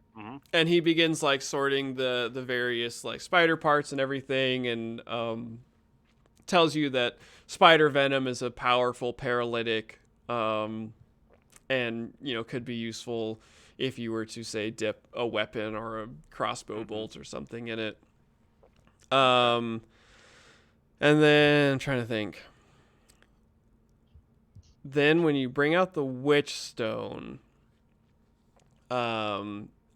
he gets sort of like a reverent quality to him, where he's like, "Oh, I've never seen a shard of witchstone before."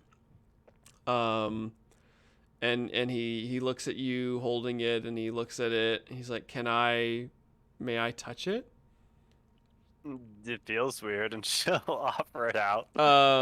Yeah. So it he also responds to emotions, I think, because I got angry when I was very, very angry when I grabbed it.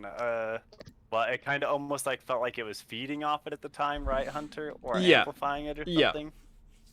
So he grabs it, and he like immediately when his skin touches the shard of like sickly green crystal, he stops listening to you, and he's like staring off, like 1,000-yard stare over your shoulder as he's holding it, and his hand is like kind of shaking, and you see the crystal itself is doing something similar to what it did when you were holding it in your rage.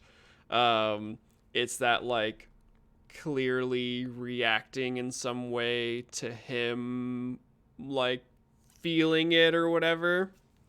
And he like suddenly like makes this big gasp and like lets go of it as if it were like 1,000 degrees, and kind of like tosses it accidentally into the air, and goes down like hands on his knees, sort of like panting. God, he didn't handle it well. Yeah, like sweat pouring down his face. He failed his resolve check. I'll grab it and be like, "Are you gonna be okay?" And he's like, "That is the intense. Witchstone is like the purest condensation of the winds of magic that exists. It is solidified intent. And so when you, as you just saw, it can overpower your ability to react to your own emotions as it feeds off of what you are feeling. We definitely will have to tell Agent Bruce about this. This is the most severe contraband that can exist. Yikes. I'm not trying to get anybody killed. That's why I'm very out and open with this. Yeah, and he's like, we'll have to I'll keep it somewhere safe here, and we can tell her. And as for the rat, I'm glad Captain McKay's is making an enclosure for it. I don't know how this black mass works. I've heard the stories about orcs and their reaction to it. I will study it, of course. I will work with Agent Bruce on that as well.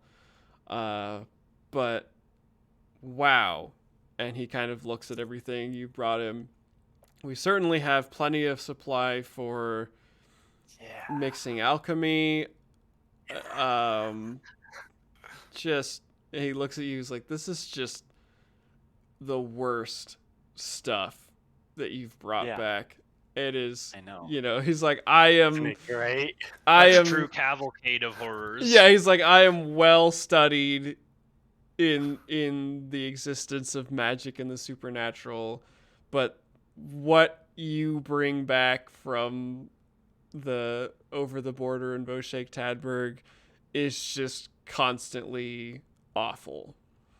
But I know, it's wonderful. he's like, but And there is, she like smiles and she's like, so much knowledge. and he kind of like reacts to your like eagerness, and he's like, you know what, you're right. There's work to do. There are things to learn, and mysteries to discover. And Oh, and she kind of bounces. She And he's starts like, bouncing. you know, even with Agent Bruce breathing down our necks, I'm sure we can find a way to extract some usefulness out of these things. Well, while I'm around camp, if we're doing experiments, I would love to be part of these experiments because I say we, you know. Yeah, and so he'll nod. He's like, I'm certainly going to need an extra pair of hands, at least with all of these things you've brought back. Oh, she's very giddy. Yeah. Was there Oh, anything and else then- on Celine's list? What generalist spells does he have? Anything I want, basically. Oh, yes. Because if I I'm need to- limited to what he's got in like a book or something. So... Yeah, I need to grab my iPad real quick. Yeah, you're good. What? No, he's not. I just realized that dual wielding literal battle axes will probably be very bad. Oh, Because the battle axes in the book, not very good. Oh, that's... They both have slow. And they are adaptable, which is not useful if you are dual wielding. Phineas. you know what is cool? Phineas. Shooting Phineas? things. Was shooting things cool? I mean, when you're nab. How big is a Loshabar axe? It looks like a damn pike. Oh, the pole axe looking one. Yeah, how is that one-handed? Oh, is that in Main Gouch? Is it? Yeah. Give me a second while I'm looking at Phineas. I'm No, shit. no, you're check. good. We're bad at this. what? Posture check. Oh. Oh, I tried. haven't had my thing Oh, pulled up. thank you, beauty. Posture. Mm-hmm. Ow. Technology check it is once in a while. witchcraft. Did no one tell Beauty good night, man? I What? Huh? don't keep up enough with it, especially since I was kind of doing my RP stuff, so No, you I try to check it enough. Dude, I've only not looked at it for like 5 minutes. man. 5 minutes. 5 minutes. All our friends were chatting. We weren't talking about I was it. chatting.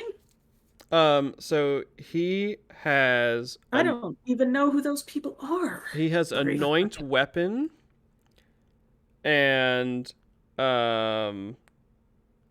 Aegis Not that one. and dispel magic. That's it. Yes. But he doesn't have anything I want. I've got 2 of those. Well, he can have Gust of Wind now if he wants to learn it, because we've got the page for it now. Oh yeah, you showed him the page. And when you showed him that, he will basically request / suggest that the 2 of you could basically parse the orcish chicken scratch arcane writings together. Mhm. If you wanted to try and figure out exactly how to use that. Because it is improved Gust of Wind. Yeah. She is willing to help him, but there are other spells she has on her mind. So. Okay.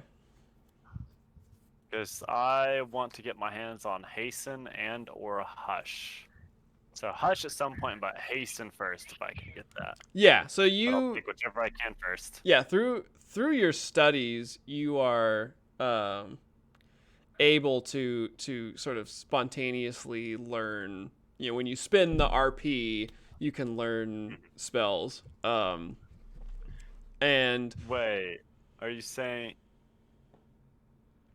the way you made that seem? Is that you said? Say that again. Sorry. so like when you spend, isn't it like 200 RP per spell?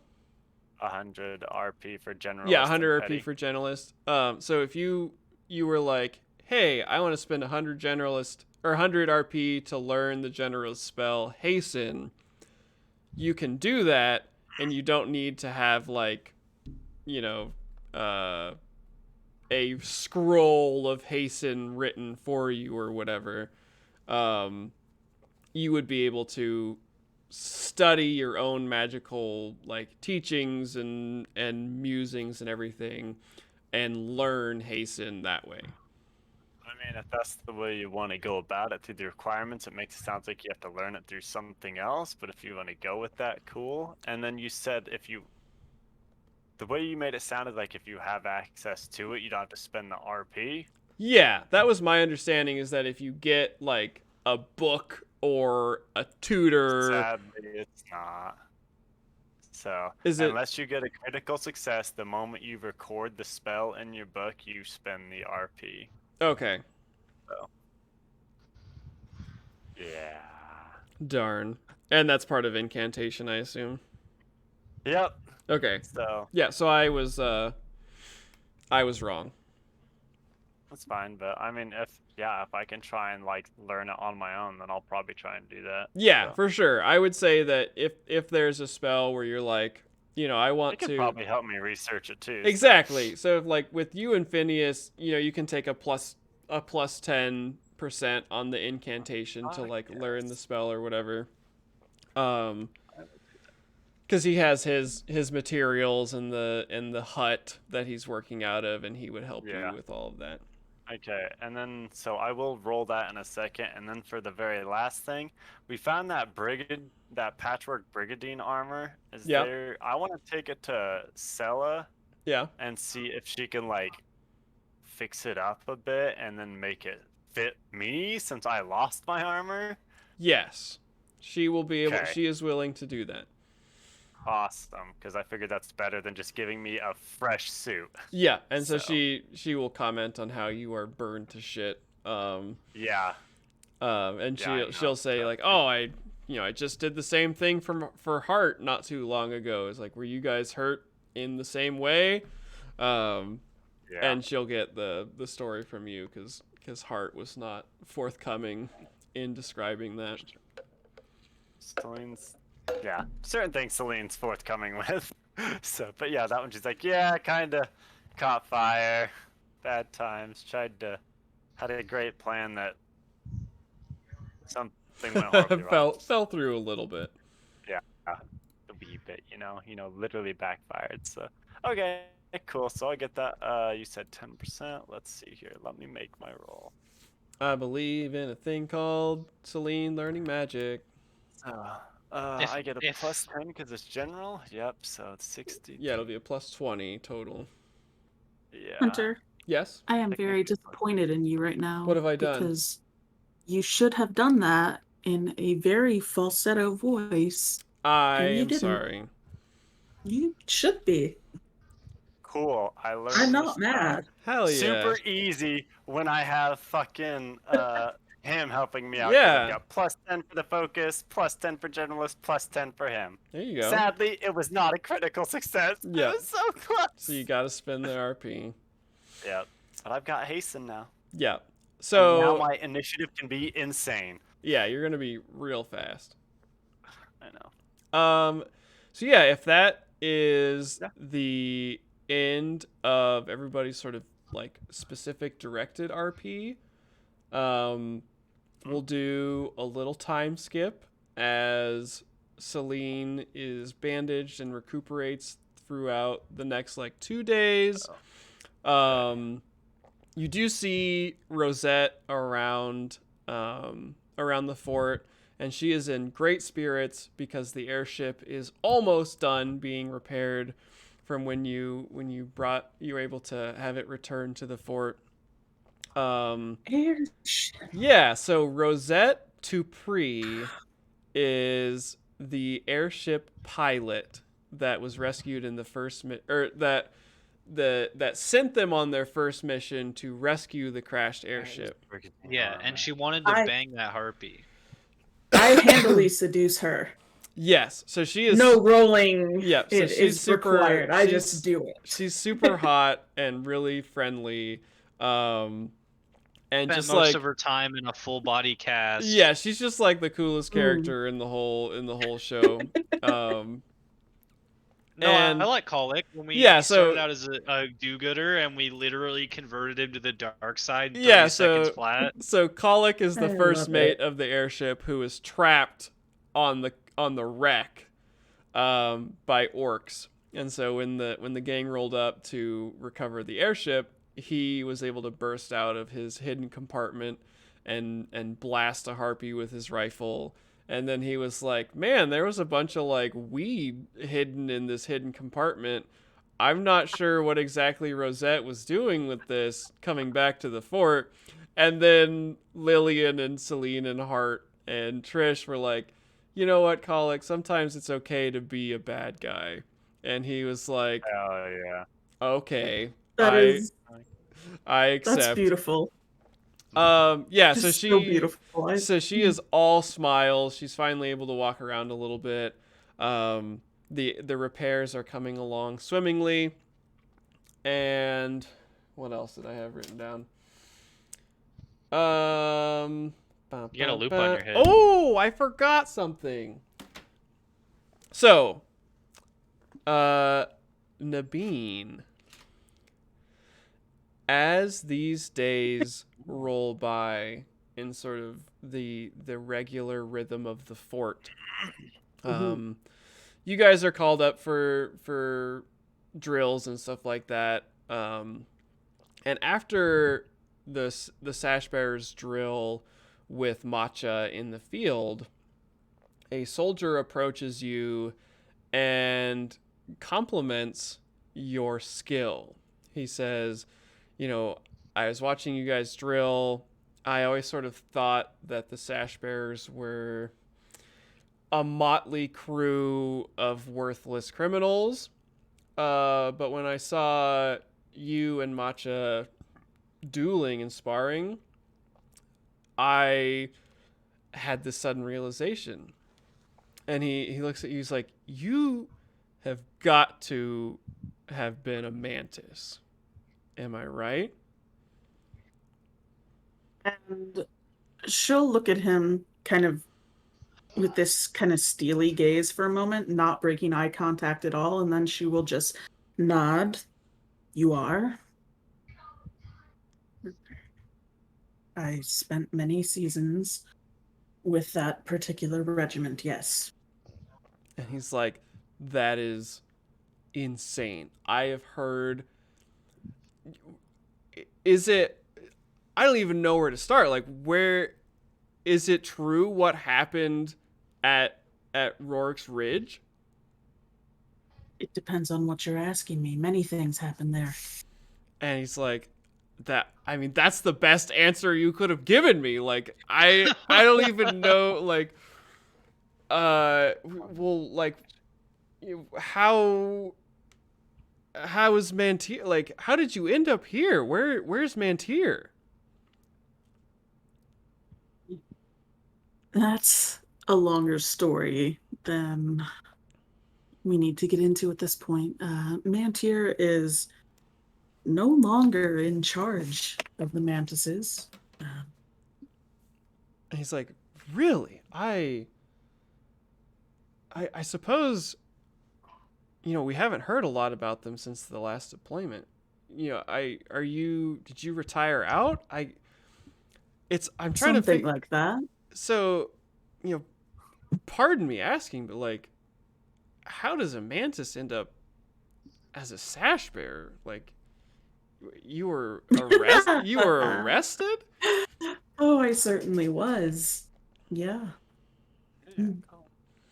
And he's like, I guess, I don't want to push too hard or anything. I just sort of was like halfling, skilled rider, excellent soldier from Lumerlin. It's kind of, the puzzle pieces fell together. Always been just like obsessed with those kind of special forces. Never could cut it myself, unfortunately, but it's even in these circumstances, just crazy to have met someone like you. Well, I thank you for your flattery and your compliments. I would be happy to work with you if you truly wish to move into a more specialized role. And Clearly, you have an eye for talent, so yeah, he blushes and he's like, "Oh, I mean, if you're willing to drill, then yeah, I mean, certainly." Trail. And she kind of gives her her it's almost like a, gosh, I can't think of words right now, but like her standard answer is just that very curt nod. Yeah. Yeah, and she gives that. She's like, I think that it is important for our troops to get as many chances as they not desire, but earn. And sometimes that desire is a way to earn things. So. And he nods his head. He's like, "Yeah." This is prostitution. He's like, Not he's yet. like, I'm not at my second profession Yeah, yet, yeah, exactly. Cody. Hard, God, hard, what yeah. a weird hard turn that Yeah. But yeah, he's just like enamored. He's like, oh, like, whenever you guys are back at the fort, I would be happy to. That would be amazing. And she's gonna harden a little bit and just say, I'm happy to do so, but as soon as you let me down and prove me wrong, prove that you're not worthy of the chance, I will not continue to tutor you. And he nods his head and he kind of like gives a salute and then like thinks about it a little bit. He's like, "Oh, yes, certainly. Sir? Okay." He like kind of like awkwardly walks away and he's like, you could tell he's like trying to think about how he could have done that whole social situation better. Yes. Okay, yeah. So then that was the last thing that I had written down. So I go ahead. over the time that we're doing, I'm going to find a secret hiding spot that other people don't know about and try and make it myself. Okay. Yeah, give me like a scrutinize or something. Or is there an investigation? Scrutinize is basically investigate. I immediately like imagined you going into some different building and trying no, to do what it's the Hart same did and like Well, punch a plank it forward. floorboard. Yeah. Yeah. And like the plank just comes up and smacks you right in the face. And then the nails go perfectly back down. Yeah. Yes. Yeah. So scrutinize would be. Yeah, that's Yeah, basically. use guile. Convince the boards. Worse than That's that. how desperate Celine is right now. Just please, just work with me. Yeah, Okay? she's gonna scour again and again. She has to find a place here that she can hide this. Yeah. So you can do a scrutinize. Scrutinize. Damn. Try hiding it You in the can't latrine, find shit. Celine. Yeah. So I would say you have the one that Hart knows about and would be keeping things there. And as you're going about your like daily routines, you're like looking around at like the keep and the barracks and the various places around the fort, and you're like, there's gotta be somewhere that I can find to stash this like highly sensitive shit. But you don't see anything that catches your eye particularly yet. She'll And so you try can- make another one in the barracks because she wants to try and keep it in the barracks. Okay. Just at a separate spot. Similar like thing against that back wall, but there's like my bed and Hearth, there's Lillian's and Trish's, and then the next one over basically.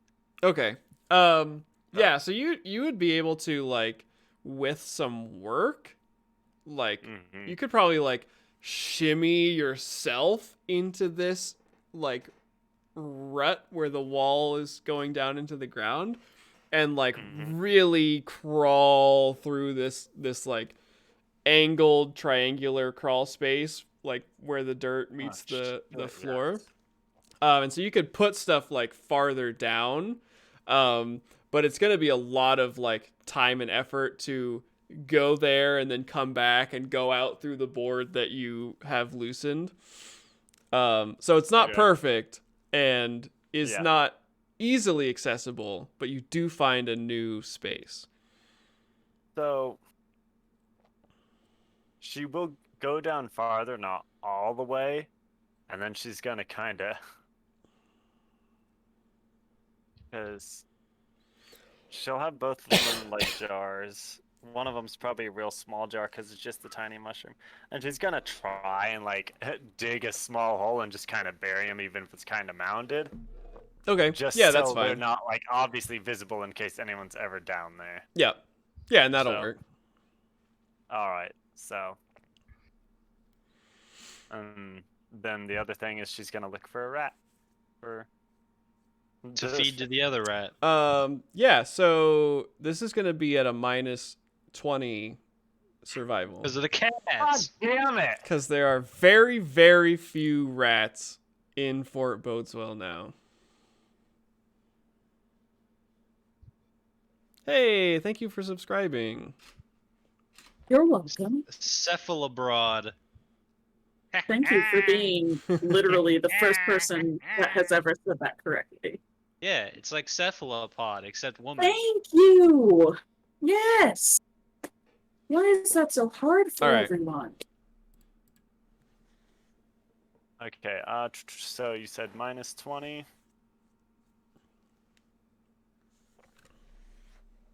Kiss, kiss, catch this rat. Do do do My do. survival gonna Maybe be you're my rat. better than funny. I want to sing a song to We're gonna do Oron Yep. High School Zweihander. you. Yeah, so you No, not quite. as Oh, you nice. as you search, you're searching for a place to hide things, and you're looking for rats. And all you really notice are the two cats scampering about the walls and the keep. Oh shit. And no rats, unfortunately. Oh yeah. Oh yeah.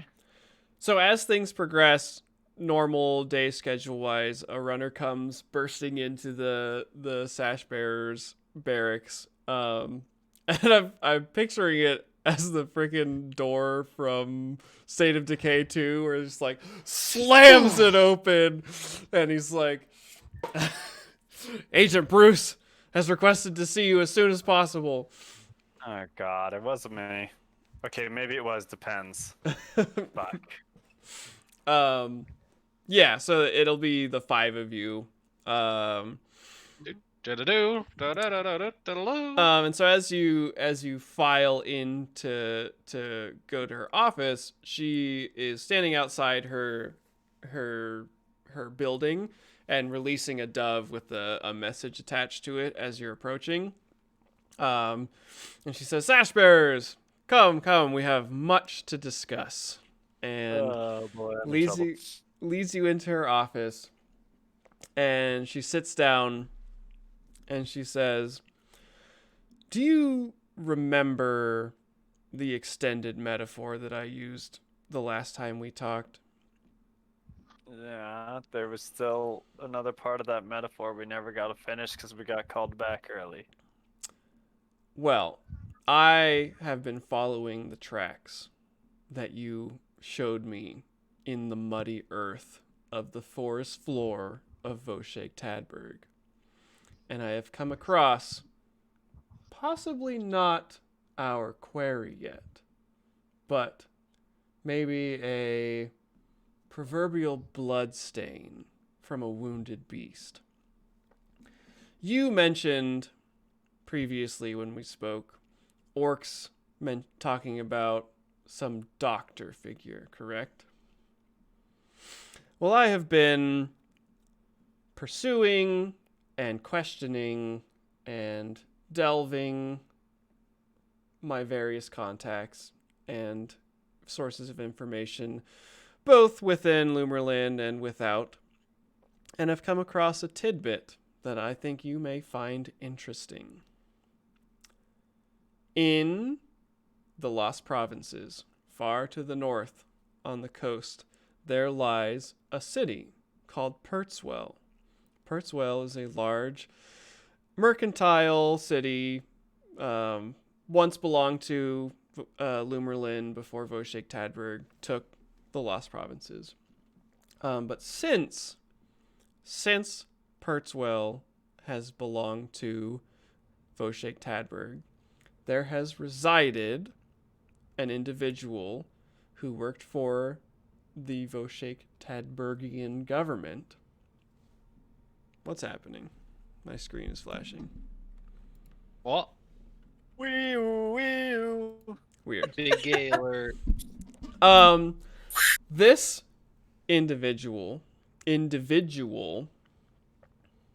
was known as Dr. Yinzo Sashiba.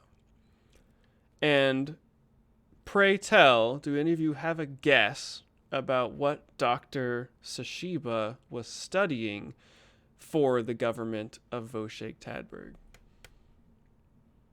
Making orcs intelligent and calming them? I don't know. Very close, Celine. Mutation. What did you say? Mutation. Oh, mutate. I heard like Haitian, like the German, like the Haitian German soldiers. And I was military like, tactics. Yeah. I was like, I heard patience, and so Yeah. I'm like, Orc patience. It wasn't Yeah. spider cat, but we called it spider horse, which turned out it was spider orcs. yeah. And so she says, very close, Celine. Dr. Sashiba was an expert in the transmission of orcs' molt, the disease that humans and other sentient beings contract that causes them to become orcs after Holy death. shit. And it appears, from the information that I've gathered, that just before the fall of the Shrieking Star, Dr. Yoshiba was hot in the middle of a massive experiment in the growth and development of orcs. And so it behooves me to tell you this information, because you are now also working for me. The Sash Bearers of Fort Bodeswell are being contracted by the Woodsman under my seal to investigate this lead. The idea of Dr. Sashiba and his orcs experiments and whatever is going on in the Lost Provinces have got to be connected in some way. And so, as newly deputized members, well, members is a bit of a stretch. As newly deputized tools of the Woodsman, Nabina immediately frowns. I Just hear request, the heavy sigh. and she'll say, I request, and request is emphasized in such a way that makes it seem very much not like a request. That we're More like being command. voluntold. Ordered. That you... I'll be the one choosing the volunteers here. Yeah, I'll be the one that's choosing the volunteers. That you pursue the contract posted by the nobleman to the northeast. Oh, cool. I was gonna. Word So we gotta do that. word has come in from him yet again, demanding someone investigate a raving orcs knight with a plume of crystals embedded into his head. And if you can Which believe stone? it, a third right arm to better plunge his lance true. Damn. That Third? seems like cheating. Wait, 3 right arms or Yeah. 2 right arms? He has That's- 2 right arms. It is the Okay. third arm. The statement made it sound like it was normal to have 2 Yeah, right so arms. it's fair. Yeah, and I was like, Yeah. do I completely not understand what orcs I are in forgot this I universe? forgot to mention that everybody in this game has 3 arms. It's the shit man. where they're like, the Game of Thrones movement actually makes sense if you consider that everyone in Game of Thrones is twice as tall Yeah, yeah. as a normal human. Yeah, they're all actually 12 feet tall. Jesus. Yeah. Yeah, so further information has been received from the lord of the estate where they're holding refugees. And he is adamant that somebody do something about this orc's knight and its cursed, horrible steed. And as, current investigator of this grand mystery of the Lost Provinces, it is in my interest to gather more information so that we can complete this pattern, follow the footsteps to our query. You said that this was to the northwest. Is this in a specific known settlement? Northeast, I must have Oh, misspoken. northeast, sorry. Yeah, and so the other 4 know about this. This was one of the 3 contracts Okay. that Yeah, if you look at the Okay. map here, yeah, so there it is. finish that. Yeah, so This on is this our next one. yeah, on this page here in the lower right, there's this very crude representation. Mhm. Prove So my asshole. the fort is Your asshole is crude. if yes. you Yes. leave the fort to the north, you reach Metzger quickly. Mhm. If you leave the fort to the northwest, you reach Adam's Abode, the inn where you picked Okay, up yep. the others. And if you leave the fort to the northeast, you will travel to... Hey, cat, get off my notes. I need that. That is the weirdest name for any sort of settlement ever. The settlement, or not settlement, the stately estate known as the Savang Residence. A Survey. massive, sprawling estate of many acres and many buildings in which many, many refugees are currently living under the protection of the Savang family. Okay. And Savang Sr. is the one who is desperately requesting help with the Orc's Knight, as this strange, monstrous individual has slain many of his children in one-on-one combat. Mortal Kombat! Dun, dun, dun, dun. How come he gets 3 arms? He's basically almost Goro. He's close. I think it's Goro, Yeah. right? Mortal orcs Yeah, it's bad. Goro. And so Just with... one more arm. Oh my lord, what have I done? With What is that? Go ahead. Not the important. request / demand made of you from Agent Bruce, the sash bearers of Fort Bodeswell prepare to set out once again into the cursed land of Voshek Tadberg to get to the bottom of what exactly is happening with these orcs and this doctor and these Yeah. shadows. What Well, exactly that'd be was like to get to the happening with bottom of that it. fucking noise Nate just made? It's a Wookiee He's noise. part Wookiee, it's fine. So we are going to call it there. It is 1 o'clock in the morning. Central Time. Take time. Oh, 50. I do want to reiterate to all of the Yes. wonderful people who are here Yes. that this group of great individuals, myself, Hunter, my friend Nathan, my friend Cody, my friend Chris, and our 2 cast members who are gone today, we have officially organized ourselves into a single entity known as Fiends and Friends. And so Fiends and Friends will be the creative body from which Scarlet Sash Stories comes from, as well as many other role-playing shows and content and written works. And so, since we have organized ourselves into this entity, we are now officially Patreon fundable as a single group. If anybody who appreciates watching our show every week has the ability to and is willing to, please subscribe to our Patreon to support Scarlet Sash Stories. Every dollar there goes to making the show a little bit better. We also do have a coffee page, Ko-Fi.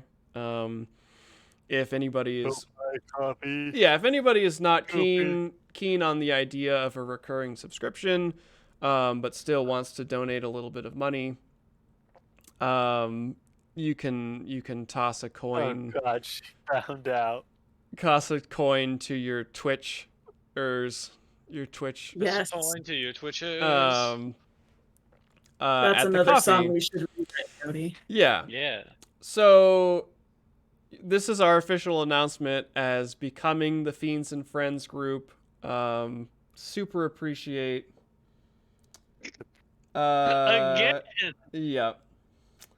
Darn It's it. always getting in Angel, trouble, you this gotta cat. stop that. Yep. Oh man. All the caps lock. But yeah, so if you can, if you're willing, we greatly appreciate any kind of monetary support. If not, please continue watching. It's always free. This is episode 10 of the Scarlet Sash Stories, which marks 40 hours of content that we've produced on the Zweihander channel. And look forward to much more. This is simply our mid-season finale, as we are slowly discovering the great web of danger that awaits our sash bearers. We're gonna run into a real yes. spider horse. Motherfucking breadcrumbs. Yep. Another cow-to-pede awaits. Fuck So yeah. We'll turn it into a mount. with that, Hell yeah. ooh, that's a good idea. We can all fit on it. It'd be Yeah. like one of those It's like the, multi-seated bicycles. It's like the horrible version Yeah. of Cat Bus. Well, it's yeah. like the horrible version of the caterpillars in Super Mario World. Oh, isn't yeah. it? The wigglers. Well, and Yeah. as long as Nabeen is at the head, she would Yeah. roll all the ride checks, and you guys can just Exactly. do the slashing and shooting.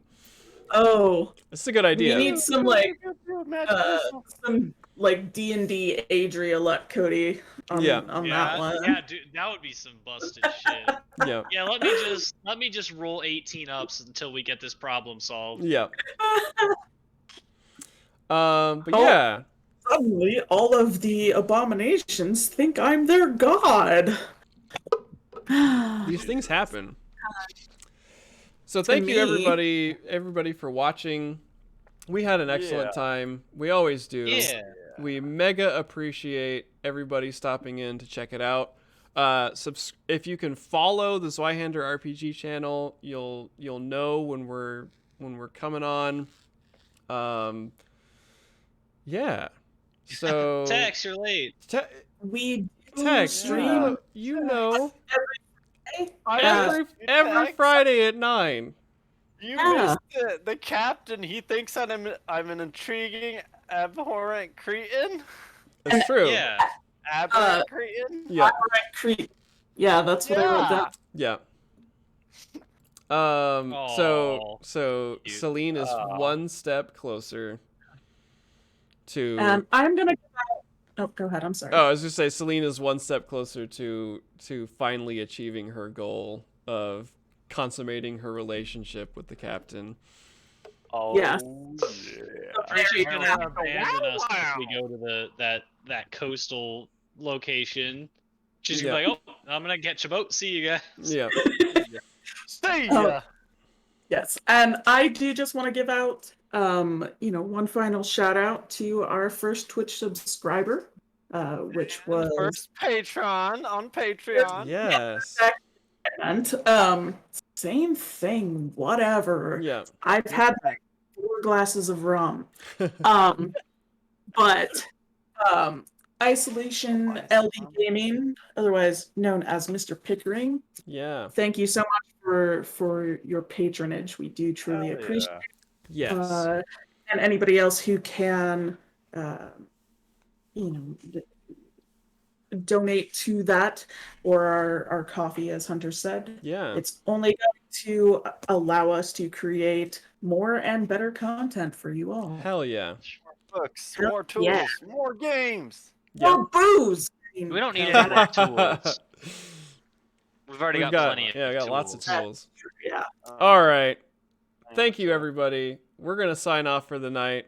You're all beautiful. You're all amazing. We love that you watch, and we hope to see you next week, Friday at 9 p.m. for Scarlet Sash Stories on the official Zweihander RPG channel. I'm a sex that orcs night. He definitely is.